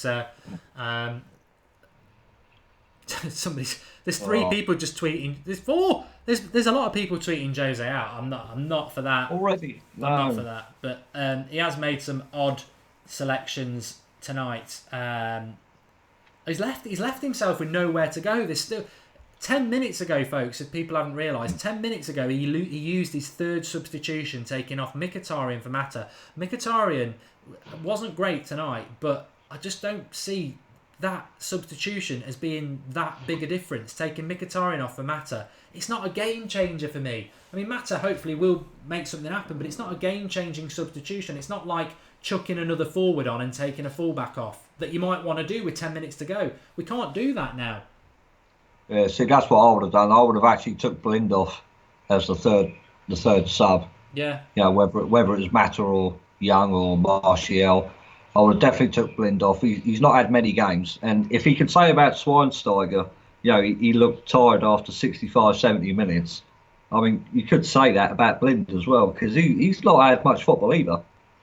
So my concern with this is, as we've seen with United before, I mean, we've got to score first, and that's by no means a done deal. But even if we scored in the next 10 minutes, we're going to sit back, and I'll be terrified that Hull actually haven't looked that bad themselves. They look pretty decent going forward. But I mean, I've not been watching. I've not been worried that their score, apart from that header that just went wide in the first half, in the first 10 minutes, I think it was.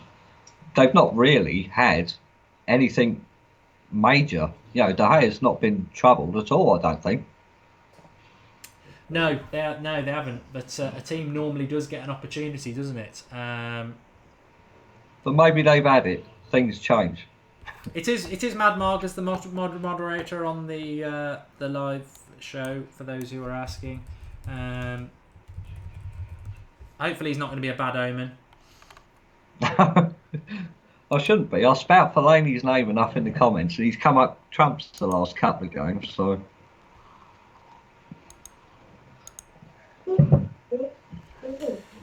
Yeah, hoping. Corner for United. Well, hopefully we can put one of these corners. We have got Chris Smalling. Took it short. Didn't bother to put it in the box. Herrera, back post. Smalling.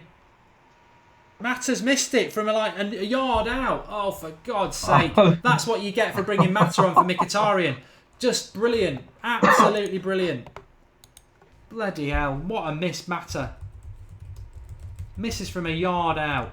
Again. Yeah, but on the positive side, at least he was there.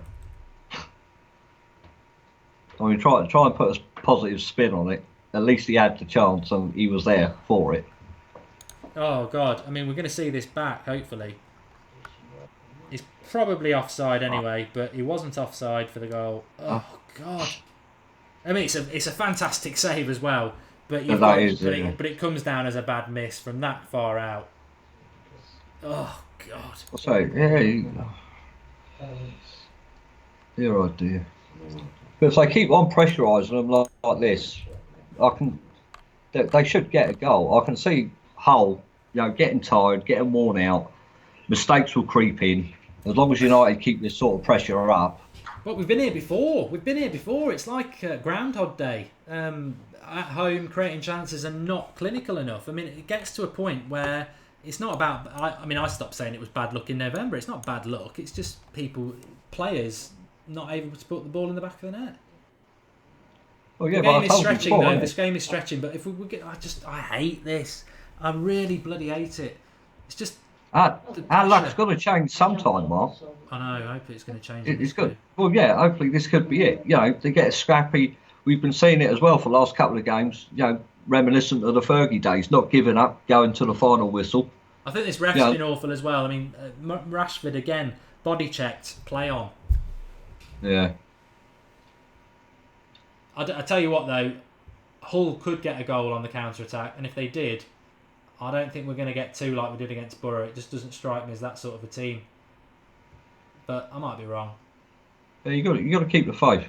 Zlatan shoots. Pogba's going to have to get his legs on here to catch it. He does. Blind. Bad cross. See, another bad cross by Blind. That's got to be fourth now, easily.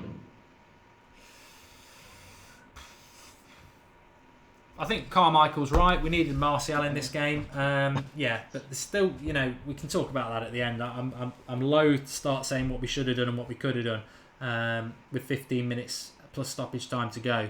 And I'm not going to be a hypocrite because I said any result tonight as long as it was 3 points, and it's a bad ball in by Pogba again. Nakeeb makes a good point. Martial instead of Rooney. His faith in Rooney has been consistent now. He always brings him on. If Rooney can produce a goal like he did against Stoke. Yeah. If he gets a chance at another free kick and it goes in, I mean, everyone's singing his praises, aren't they? But yeah. It's I think Martial would have been the better option, for Blind. I really do. It's just they just seem to lack. I mean, these balls, they're just being pumped into the box now. It seems like the one-touch passing, a little bit of creativity has gone out of them. They're just hoping to get it in there, and hopefully Zlatan and Pogba gets on the end of it. I'm more worried about not having a plan B. I know. I'm just tweeting that at the moment. The one game where Fellaini off the bench in the last 15 minutes would have been useful. The amount of long balls that's gone in the box since the start of the second half is unreal. And having someone like that on there to just knock that ball down, it would have been the perfect scenario for him, this one. But again, ironic, isn't it? The one game we need him, he's not even in the team. I know. Pogba's going at it. Oh, what the hell's that? So that first half, Pogba, he just looked lost, didn't he? He's been better this second half, I must admit, but oh, definitely, yeah. It can only be because Carrick was injured. Because if he's done that tactically, it's just again another ridiculous substitution, of which I think he's made 3 bad substitutions. I mean, I'm going to give him the benefit of the doubt and say that the Carrick one must be because he's injured, but we don't know. It might not be. But the Rooney one for Carrick, obviously we've just spoken about that. There's Phil Jones one. There's not much he can do. Phil Jones gets injured. He's got to bring a centre back on. That is the problem with Phil Jones. As much as people think he can be a centre back for United, it's not really about ability. It's about injury record, and he's got a body that gets injured. And then the last one, Mata for Mkhitaryan, I wouldn't have done it. I mean, he could have done it in the last 10 minutes, but not at that stage of the game. You've got a few, Mkhitaryan offers this. I mean, and Mata's come on and missed an absolute sitter from a yard out. So again, it doesn't work. But now, with 10 minutes to go, you should be, like Marcus was saying, taking Daley Blind off, going 3 at the back, putting an extra man up front, and I wish it was. I wish we had Fellaini. It's hilarious, absolutely hilarious, because we are not cutting our way through Hull. We've not done it all game. So what do? You need to start putting a long ball in the box and somebody tall, and we haven't got that player. But you can see why. I mean, in this game especially, Pogba, he's hit a couple of good long balls. He's put a couple of decent crosses as well into the box. So I mean, it's things like that's probably the reason why he doesn't take him off, because he can produce a moment of magic. We haven't seen it very often, but he does have it in his locker to do it. Everyone in the live comments is shouting goal and penalty. I tell you this every week. Until I say it, don't listen to him, because they're not ahead of me anyway, and they just do it because they've got sad little lives and they think it's funny. And I'll start blocking them in a minute, and then they'll never be able to do it again.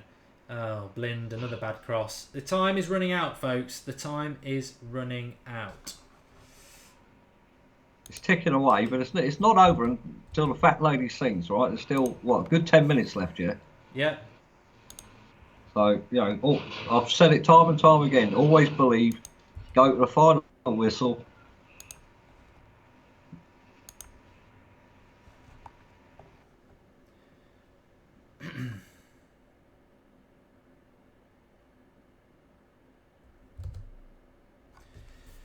Ten minutes. Any goal will do.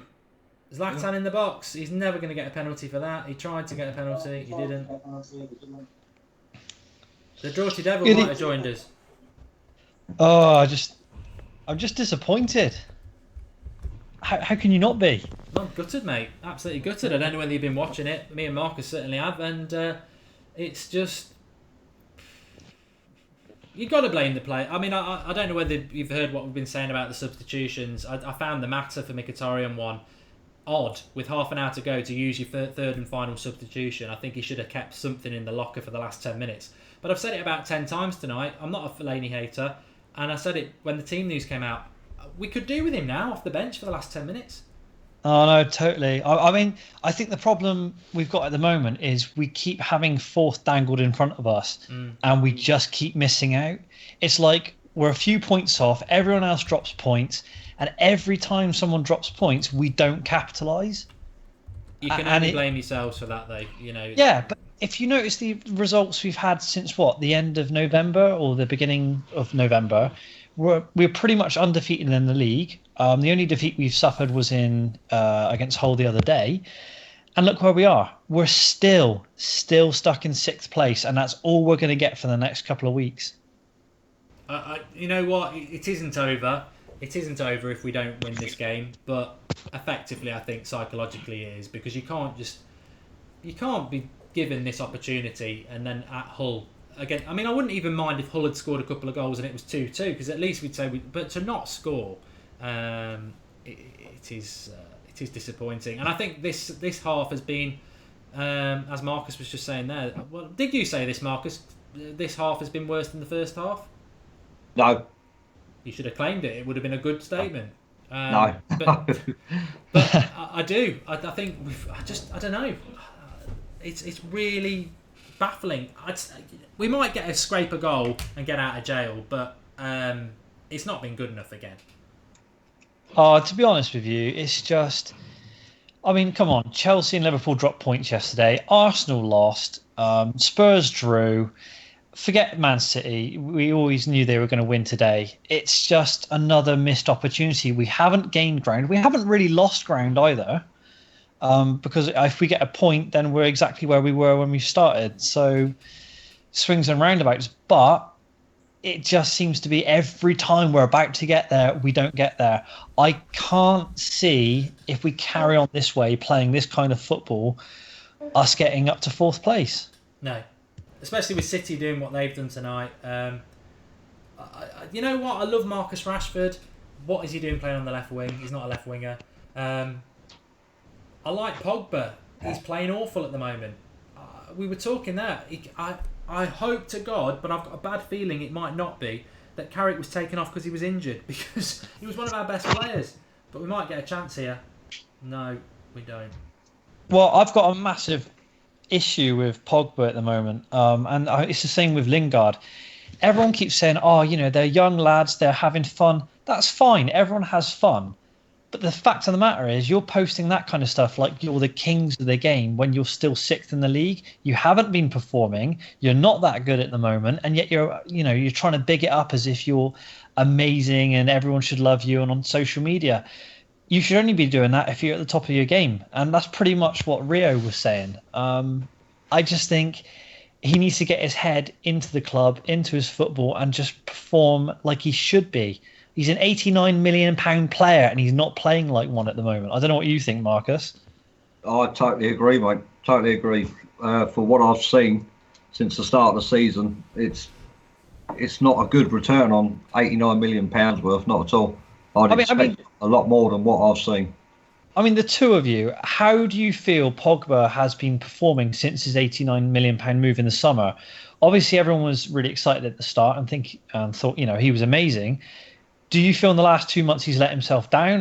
Is that kind of part of the reason United aren't doing that well, because the midfield engine just isn't working? My problem with it is this. I can tell you every single game he won't get subbed, no matter how badly he plays. No.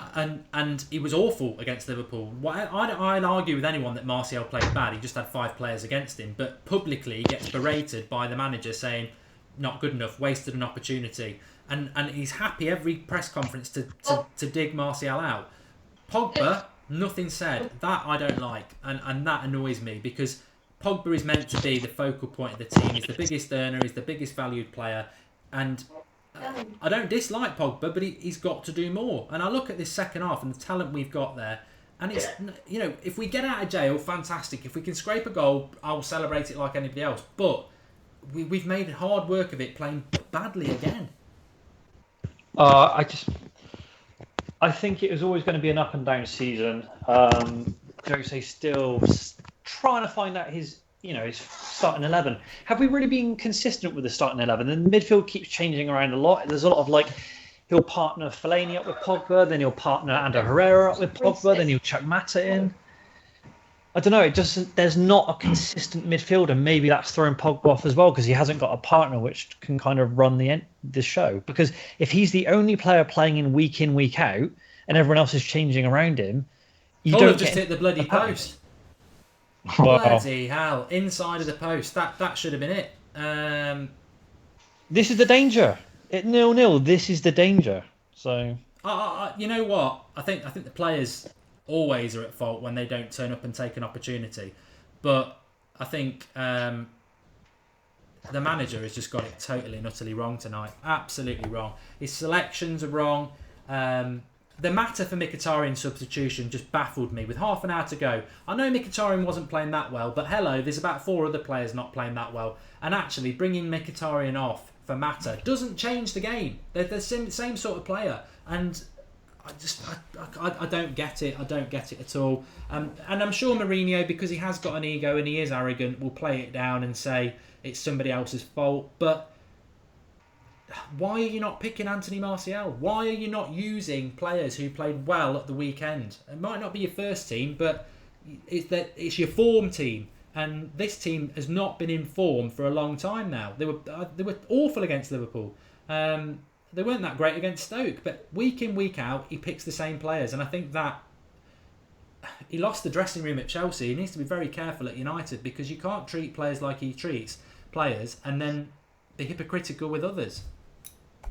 Well, Marcus, I mean, how would you rate Jose at the moment? I mean, there's a lot of people starting to say he's not blooding the youth. He's not very good at man management in terms of, well, PR, especially in the public. Do you think Mourinho's kind of upsetting the apple cart again? Do you think he's getting Manchester United? I think he is getting them. I don't think he's upsetting the apple cart, not at all. But everyone's got to take stock of what he's took over and the damage that had already been done. And he's got his own style of play that he's got to get across. So I think for this season, we should step back, not get on his case so much because of the mess that was handed to him, really.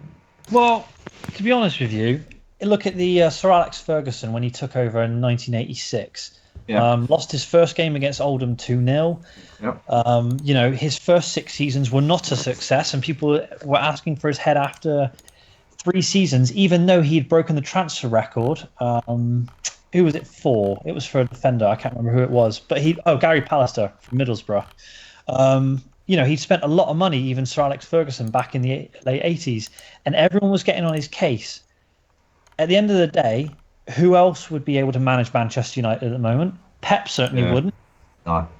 I mean, Mark and Marcus, Jose Mourinho, if it wasn't him managing, would we actually be worse off than we are now? I don't think the squad is balanced enough. Oh, you go for that, Mark. Go. I'm disgusted. I'm disgusted. I can't believe it. We had it under Van Gaal where we said, people used to say, oh, he's paid a lot more money than you, he knows more than you. Well, he clearly didn't, because fans were saying, through that reign, fans were saying, you should be using Herrera and Mata more, you need to stop doing this, you need to stop doing that, you need to stop playing 2 defensive midfielders. And fans were proved right. And unfortunately, I back Mourinho, I always have, but I don't understand some of the things he does. And I don't know. We used to say it about Rooney, and it was clearly nonsense because Mourinho dropped him. It can't be in Pogba and Zlatan's contract that they have to play every game. I think it's just Mourinho wants to play them every game. But we're carrying 2 players tonight again, and I really hope Zlatan can produce something, because he can produce something. But in the case of Pogba, we've carried him the whole game. We've played with a player that's not played well the whole game. And when you're given an opportunity like we were given to get within 3 points of second place, it's embarrassing. It's embarrassing. But that's my opinion. Hull are in here. Again, surely. No. I just think he's Mourinho has an ego, and that's a good thing. But we're carrying players, and you've got to put Manchester United first, not Paul Pogba first, not Zlatan Ibrahimovic first, and we're too predictable. But at the same time, I'm going to say this: when you've paid £89 million for a player, you would expect them to play week in, week out, especially with the sponsors, especially with all the the PR around them. We're not going to finish top 4 then, are we? But at the moment, the club's being run like a business. And at the end of the day, Pogba is making a lot of money for United off of his image rights. If he's not playing and he's not at the forefront, United don't capitalise off of that. So even though it might not be in his contract, the same with Zlatan. Zlatan, image heavy. Everyone knows Zlatan. if you keep those two players playing all the time, all the focus is on them, all the media focuses on them, all their sponsors are happy. It's a balancing act. And I question whether somewhere down the line with the Glazers and Woodward, are they kind of dictating in a way who should be playing? Might not be in the players' contracts, but I guarantee in a kind of financial way, it's going to start dictating what Mourinho can and can't do. I don't know if you guys agree with that, but that's just my thought. I can see your point on that, Draw, yeah. Because, I mean, United, it's a business. So, yeah, commercial-wise, then, yeah, that would make sense. I think it's a crying shame that football, in a way, is going down this way. And I do sympathise with the locals from Manchester that the club's being taken away from them. More and more, it's becoming less about football and more about how much money they can get in for the business and all their partners, all their sponsors, which then is having a detrimental effect on the pitch because then players are being picked purely because of their value in terms of social media and stuff like that. So, is football changing for the worse in that sense? You know what? All I want to do is watch Manchester United play well. Yeah, I know. And watch football. I mean, I'm older than a lot of people, and that's what I've grown up to see. Sir Alex Ferguson, I'm amazed actually that Jose Mourinho didn't do what I said he would do at half time. I said if with 15 minutes to go in this game, he knows how important it is. He'll throw caution to the wind. We'll take a fullback off and we'll go for it. And we haven't. We've kept going at 4-4-2. And that could be stubborn. Now we're hitting 50-yard long balls, and we haven't got the one player that he's been playing all season. He's been playing him all over the pitch, and the one game where we need him to play, and he's not even on the bloody bench. It's just ridiculous. This is a watch-along, remember, because you're begging for Fellaini to be there. I wish Fellaini was there. I wish Fellaini'd been here for the last 10 minutes. I said it when the team news came out. I said it's risky because if we need a goal late on, we're not. You don't want the guy in a United shirt. You say he offers nothing.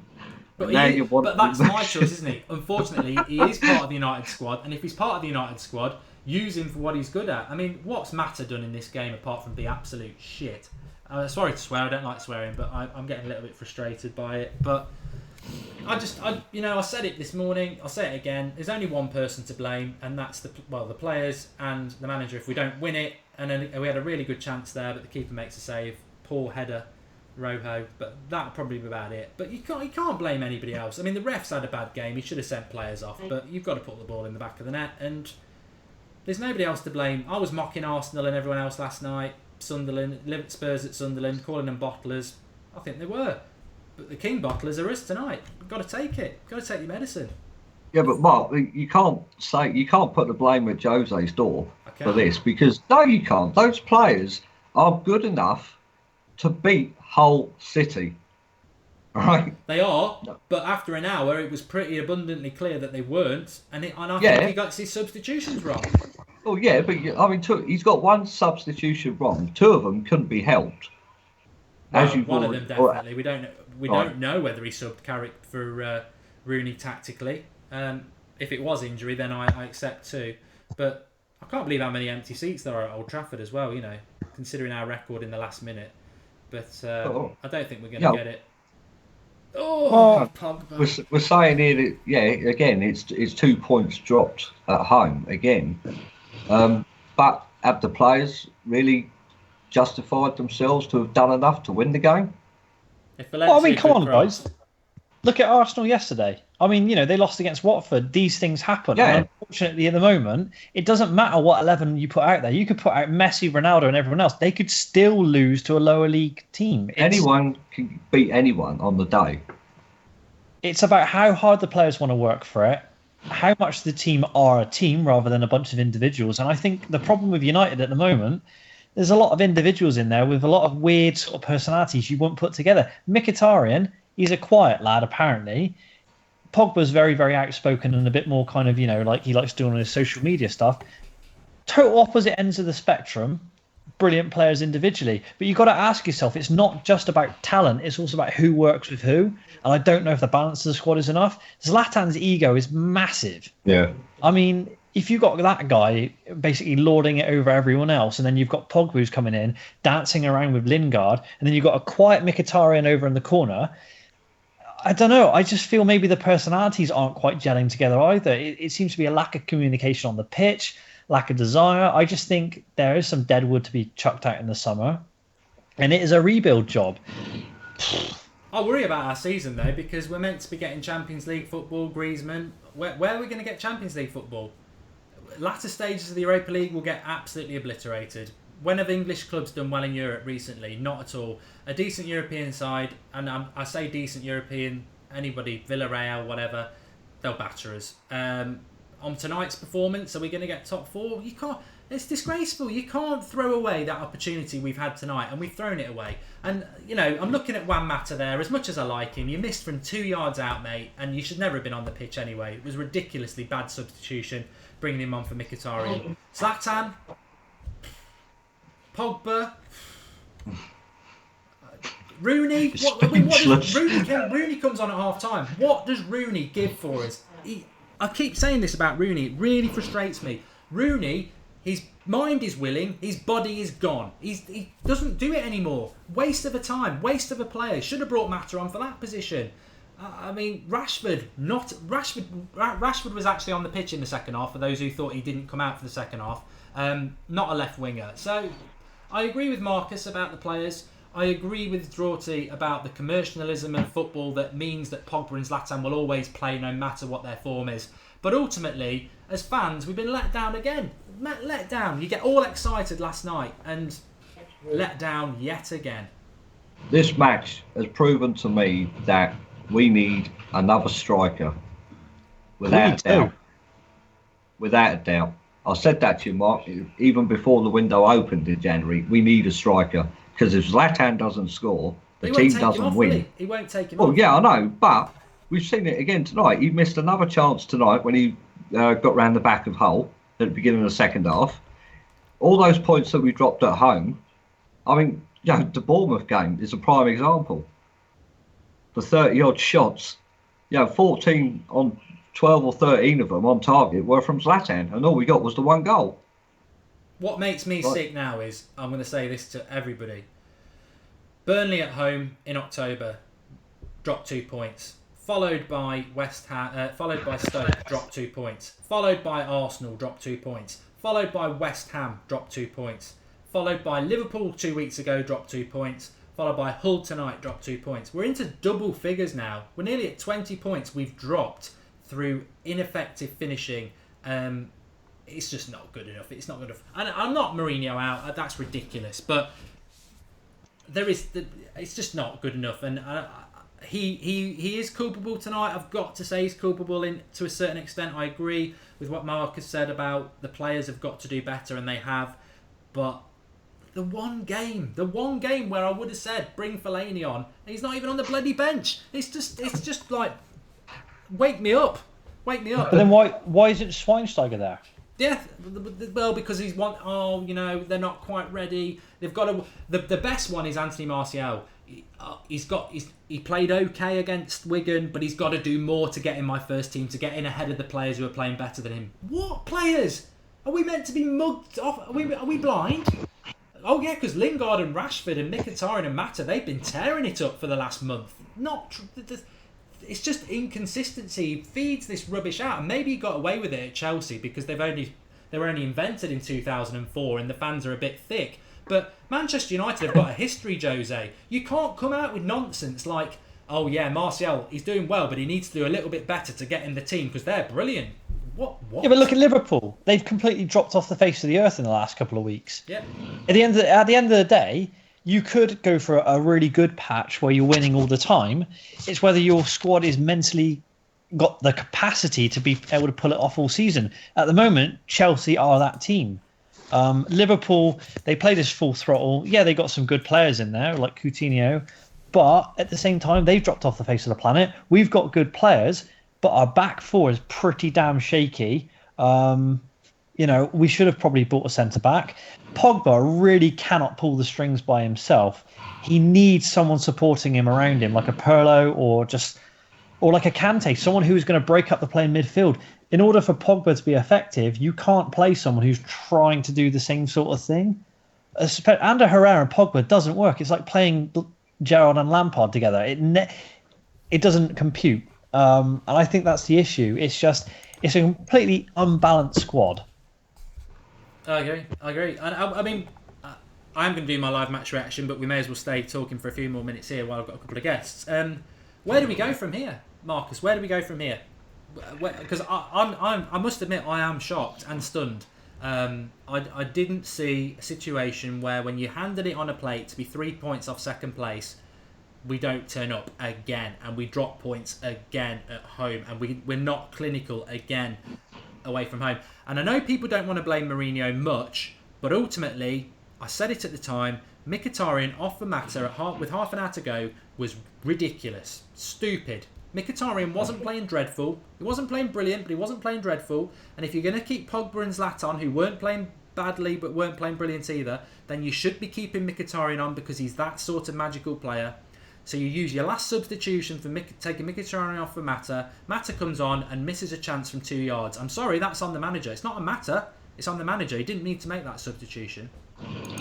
No, he didn't need to make it, but he believes in the player that he's brought on can do the job. You answered the question, didn't you?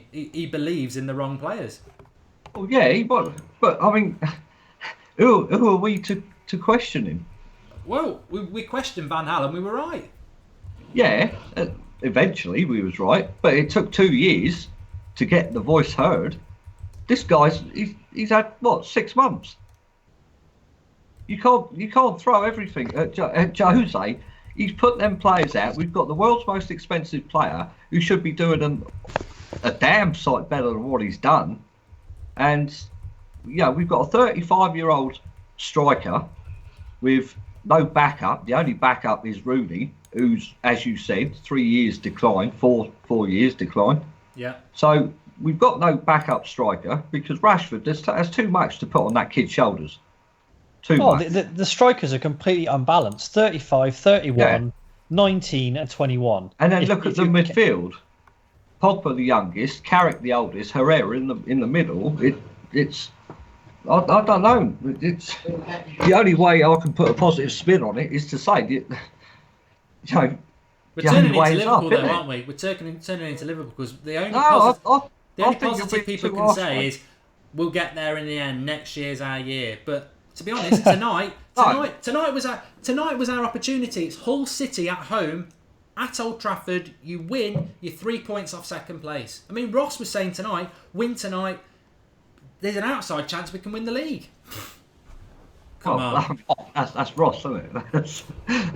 No, I don't know what he's drinking, but I think we need to take some. But you know what I mean? I think fans have a right not to think we're going to win the league, but you had a right to think we were going to be 3 points off second tonight, playing Hull at home. I can't wait to see what Mourinho's got to say, to be honest, because who's he going to blame tonight? Because he won't. And I agree with this. I do agree with this. You've got to have an ego. But is he going to come out and blame himself for bad selections, or is he going to come out and say bad finishing again, or I don't know. What do you think, Jordan? To be honest with you, it's whatever Jose feels in the moment. I think he's kind of a bit more of a reactionist. It depends how he wants to portray himself in the media or his team, if he wants to protect his players, if he thinks he wants to give them a kick up the ass. At the moment, I just think there's a lull going on. I don't think United... I mean, you said, we're in danger of becoming Liverpool. There is a very real fact that we could be. And if we don't finish in the Champions League this season, Griezmann could fly out the window. And then all of a sudden it's like, well, okay, so we're not getting the decent players. Are we going to have a good season next season? And then slowly but surely you start to dip away. Yeah. We're turning into Liverpool, yeah. But what I'm going to say is I know people get very angry about results and are like, oh my God, this is terrible. You're a fan, okay? You're going to have to support him through the shit bits. And we're going to have to put up with the shit bits and also, put up with the fact that, yes, he's going to make decisions we don't like and we don't understand. How many trophies has Jose Mourinho won in his career? More than any other manager out there, bar Sir Alex, who's retired. He is the right man for the job. He's just not doing it probably in the way that we would like him to do it at the moment. Yes, Juan Mata missed a chance. Mata's been pretty decent this season, though. Okay, players are going to have off games where they miss chances. You have peaks and troughs. Pogba's going through a lull. Tell me this: if all these players played to their ability, we can beat anyone on their day. They're just not doing it. So I don't think you can fully blame Jose. I think a lot of it you have to be culpable with the players. So something mentally is not there. I agree with you. I do agree with you. I think Marcus said it as well. The team he picked should beat Hull City. But after an hour or half time, when he starts making the substitutions, he has to think, well, them players aren't good enough to beat Hull City. I've got to make the right substitutions. And as much as people might not like Lingard, I'm not. I certainly don't think. I think Ashley Young was an oxygen thief tonight on the bench. I really do.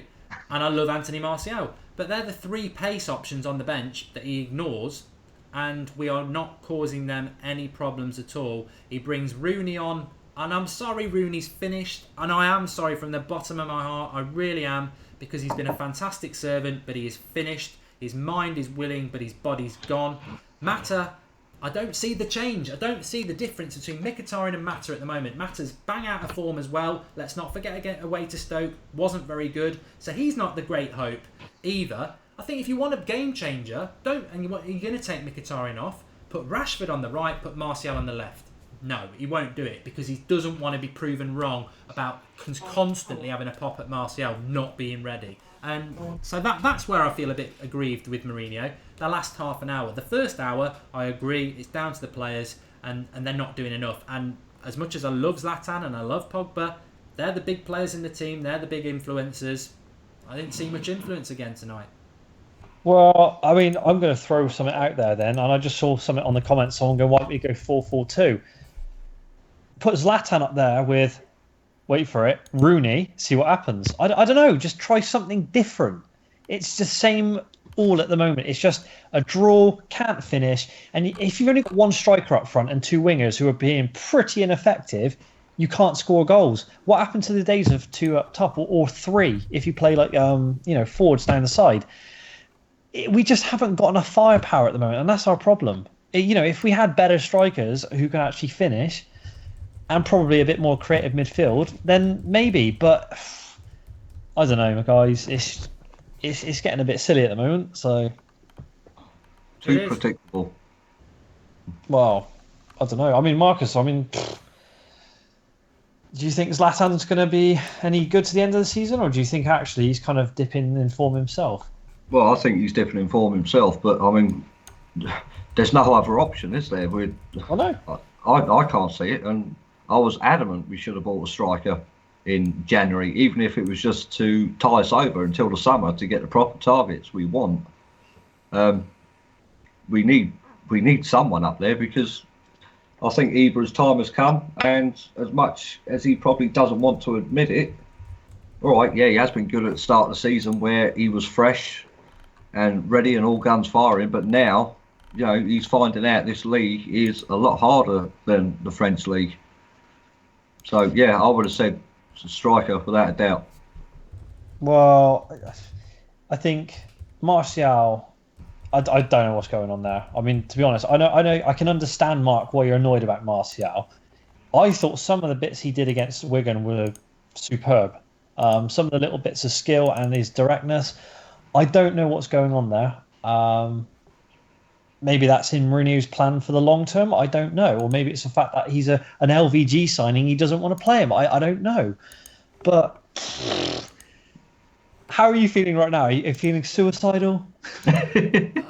All that keeps popping into my head, I've got to be totally honest about it. All that keeps popping into my head is that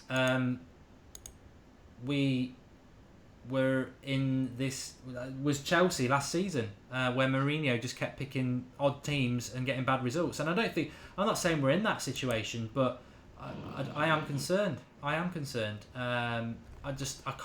shock. I am in shock that we have blown a massive opportunity that even I know. And you're right, Drawty's right. You've got to support the team through the bad times. And we've had some bad times.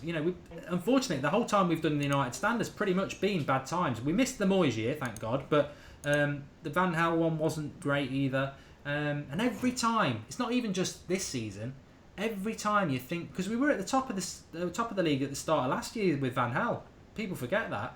And every time you think you're going to get there, it gets dragged away from you. And tonight's just a new kick in the balls. Really bad, really disappointed. But I'm going to end it, and we'll do a lot. I've set the live match reaction up, so I'm happy that, really pleased that Drawty and Marcus have been with me, so I could do that. Maybe we could do it in the future because it gives me a few minutes. But the other stream is open. But if anyone else has got anything else they want to say before we wrap up.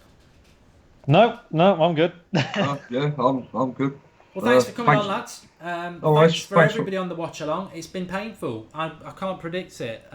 Really disappointed. But I'm going to do my live match reaction. Literally, I'll close this one and be up on the other one in about 30 seconds. So pop over to that one. It's up and running. Thanks everybody for watching, and I will we've got the quiz tomorrow night. What a night to launch it. 7:30. But, Manchester United is not just about one result. Everyone else is right. And we will rise again. At some point, we will rise again. But thanks, everybody, for watching. And I'll speak to you all very soon.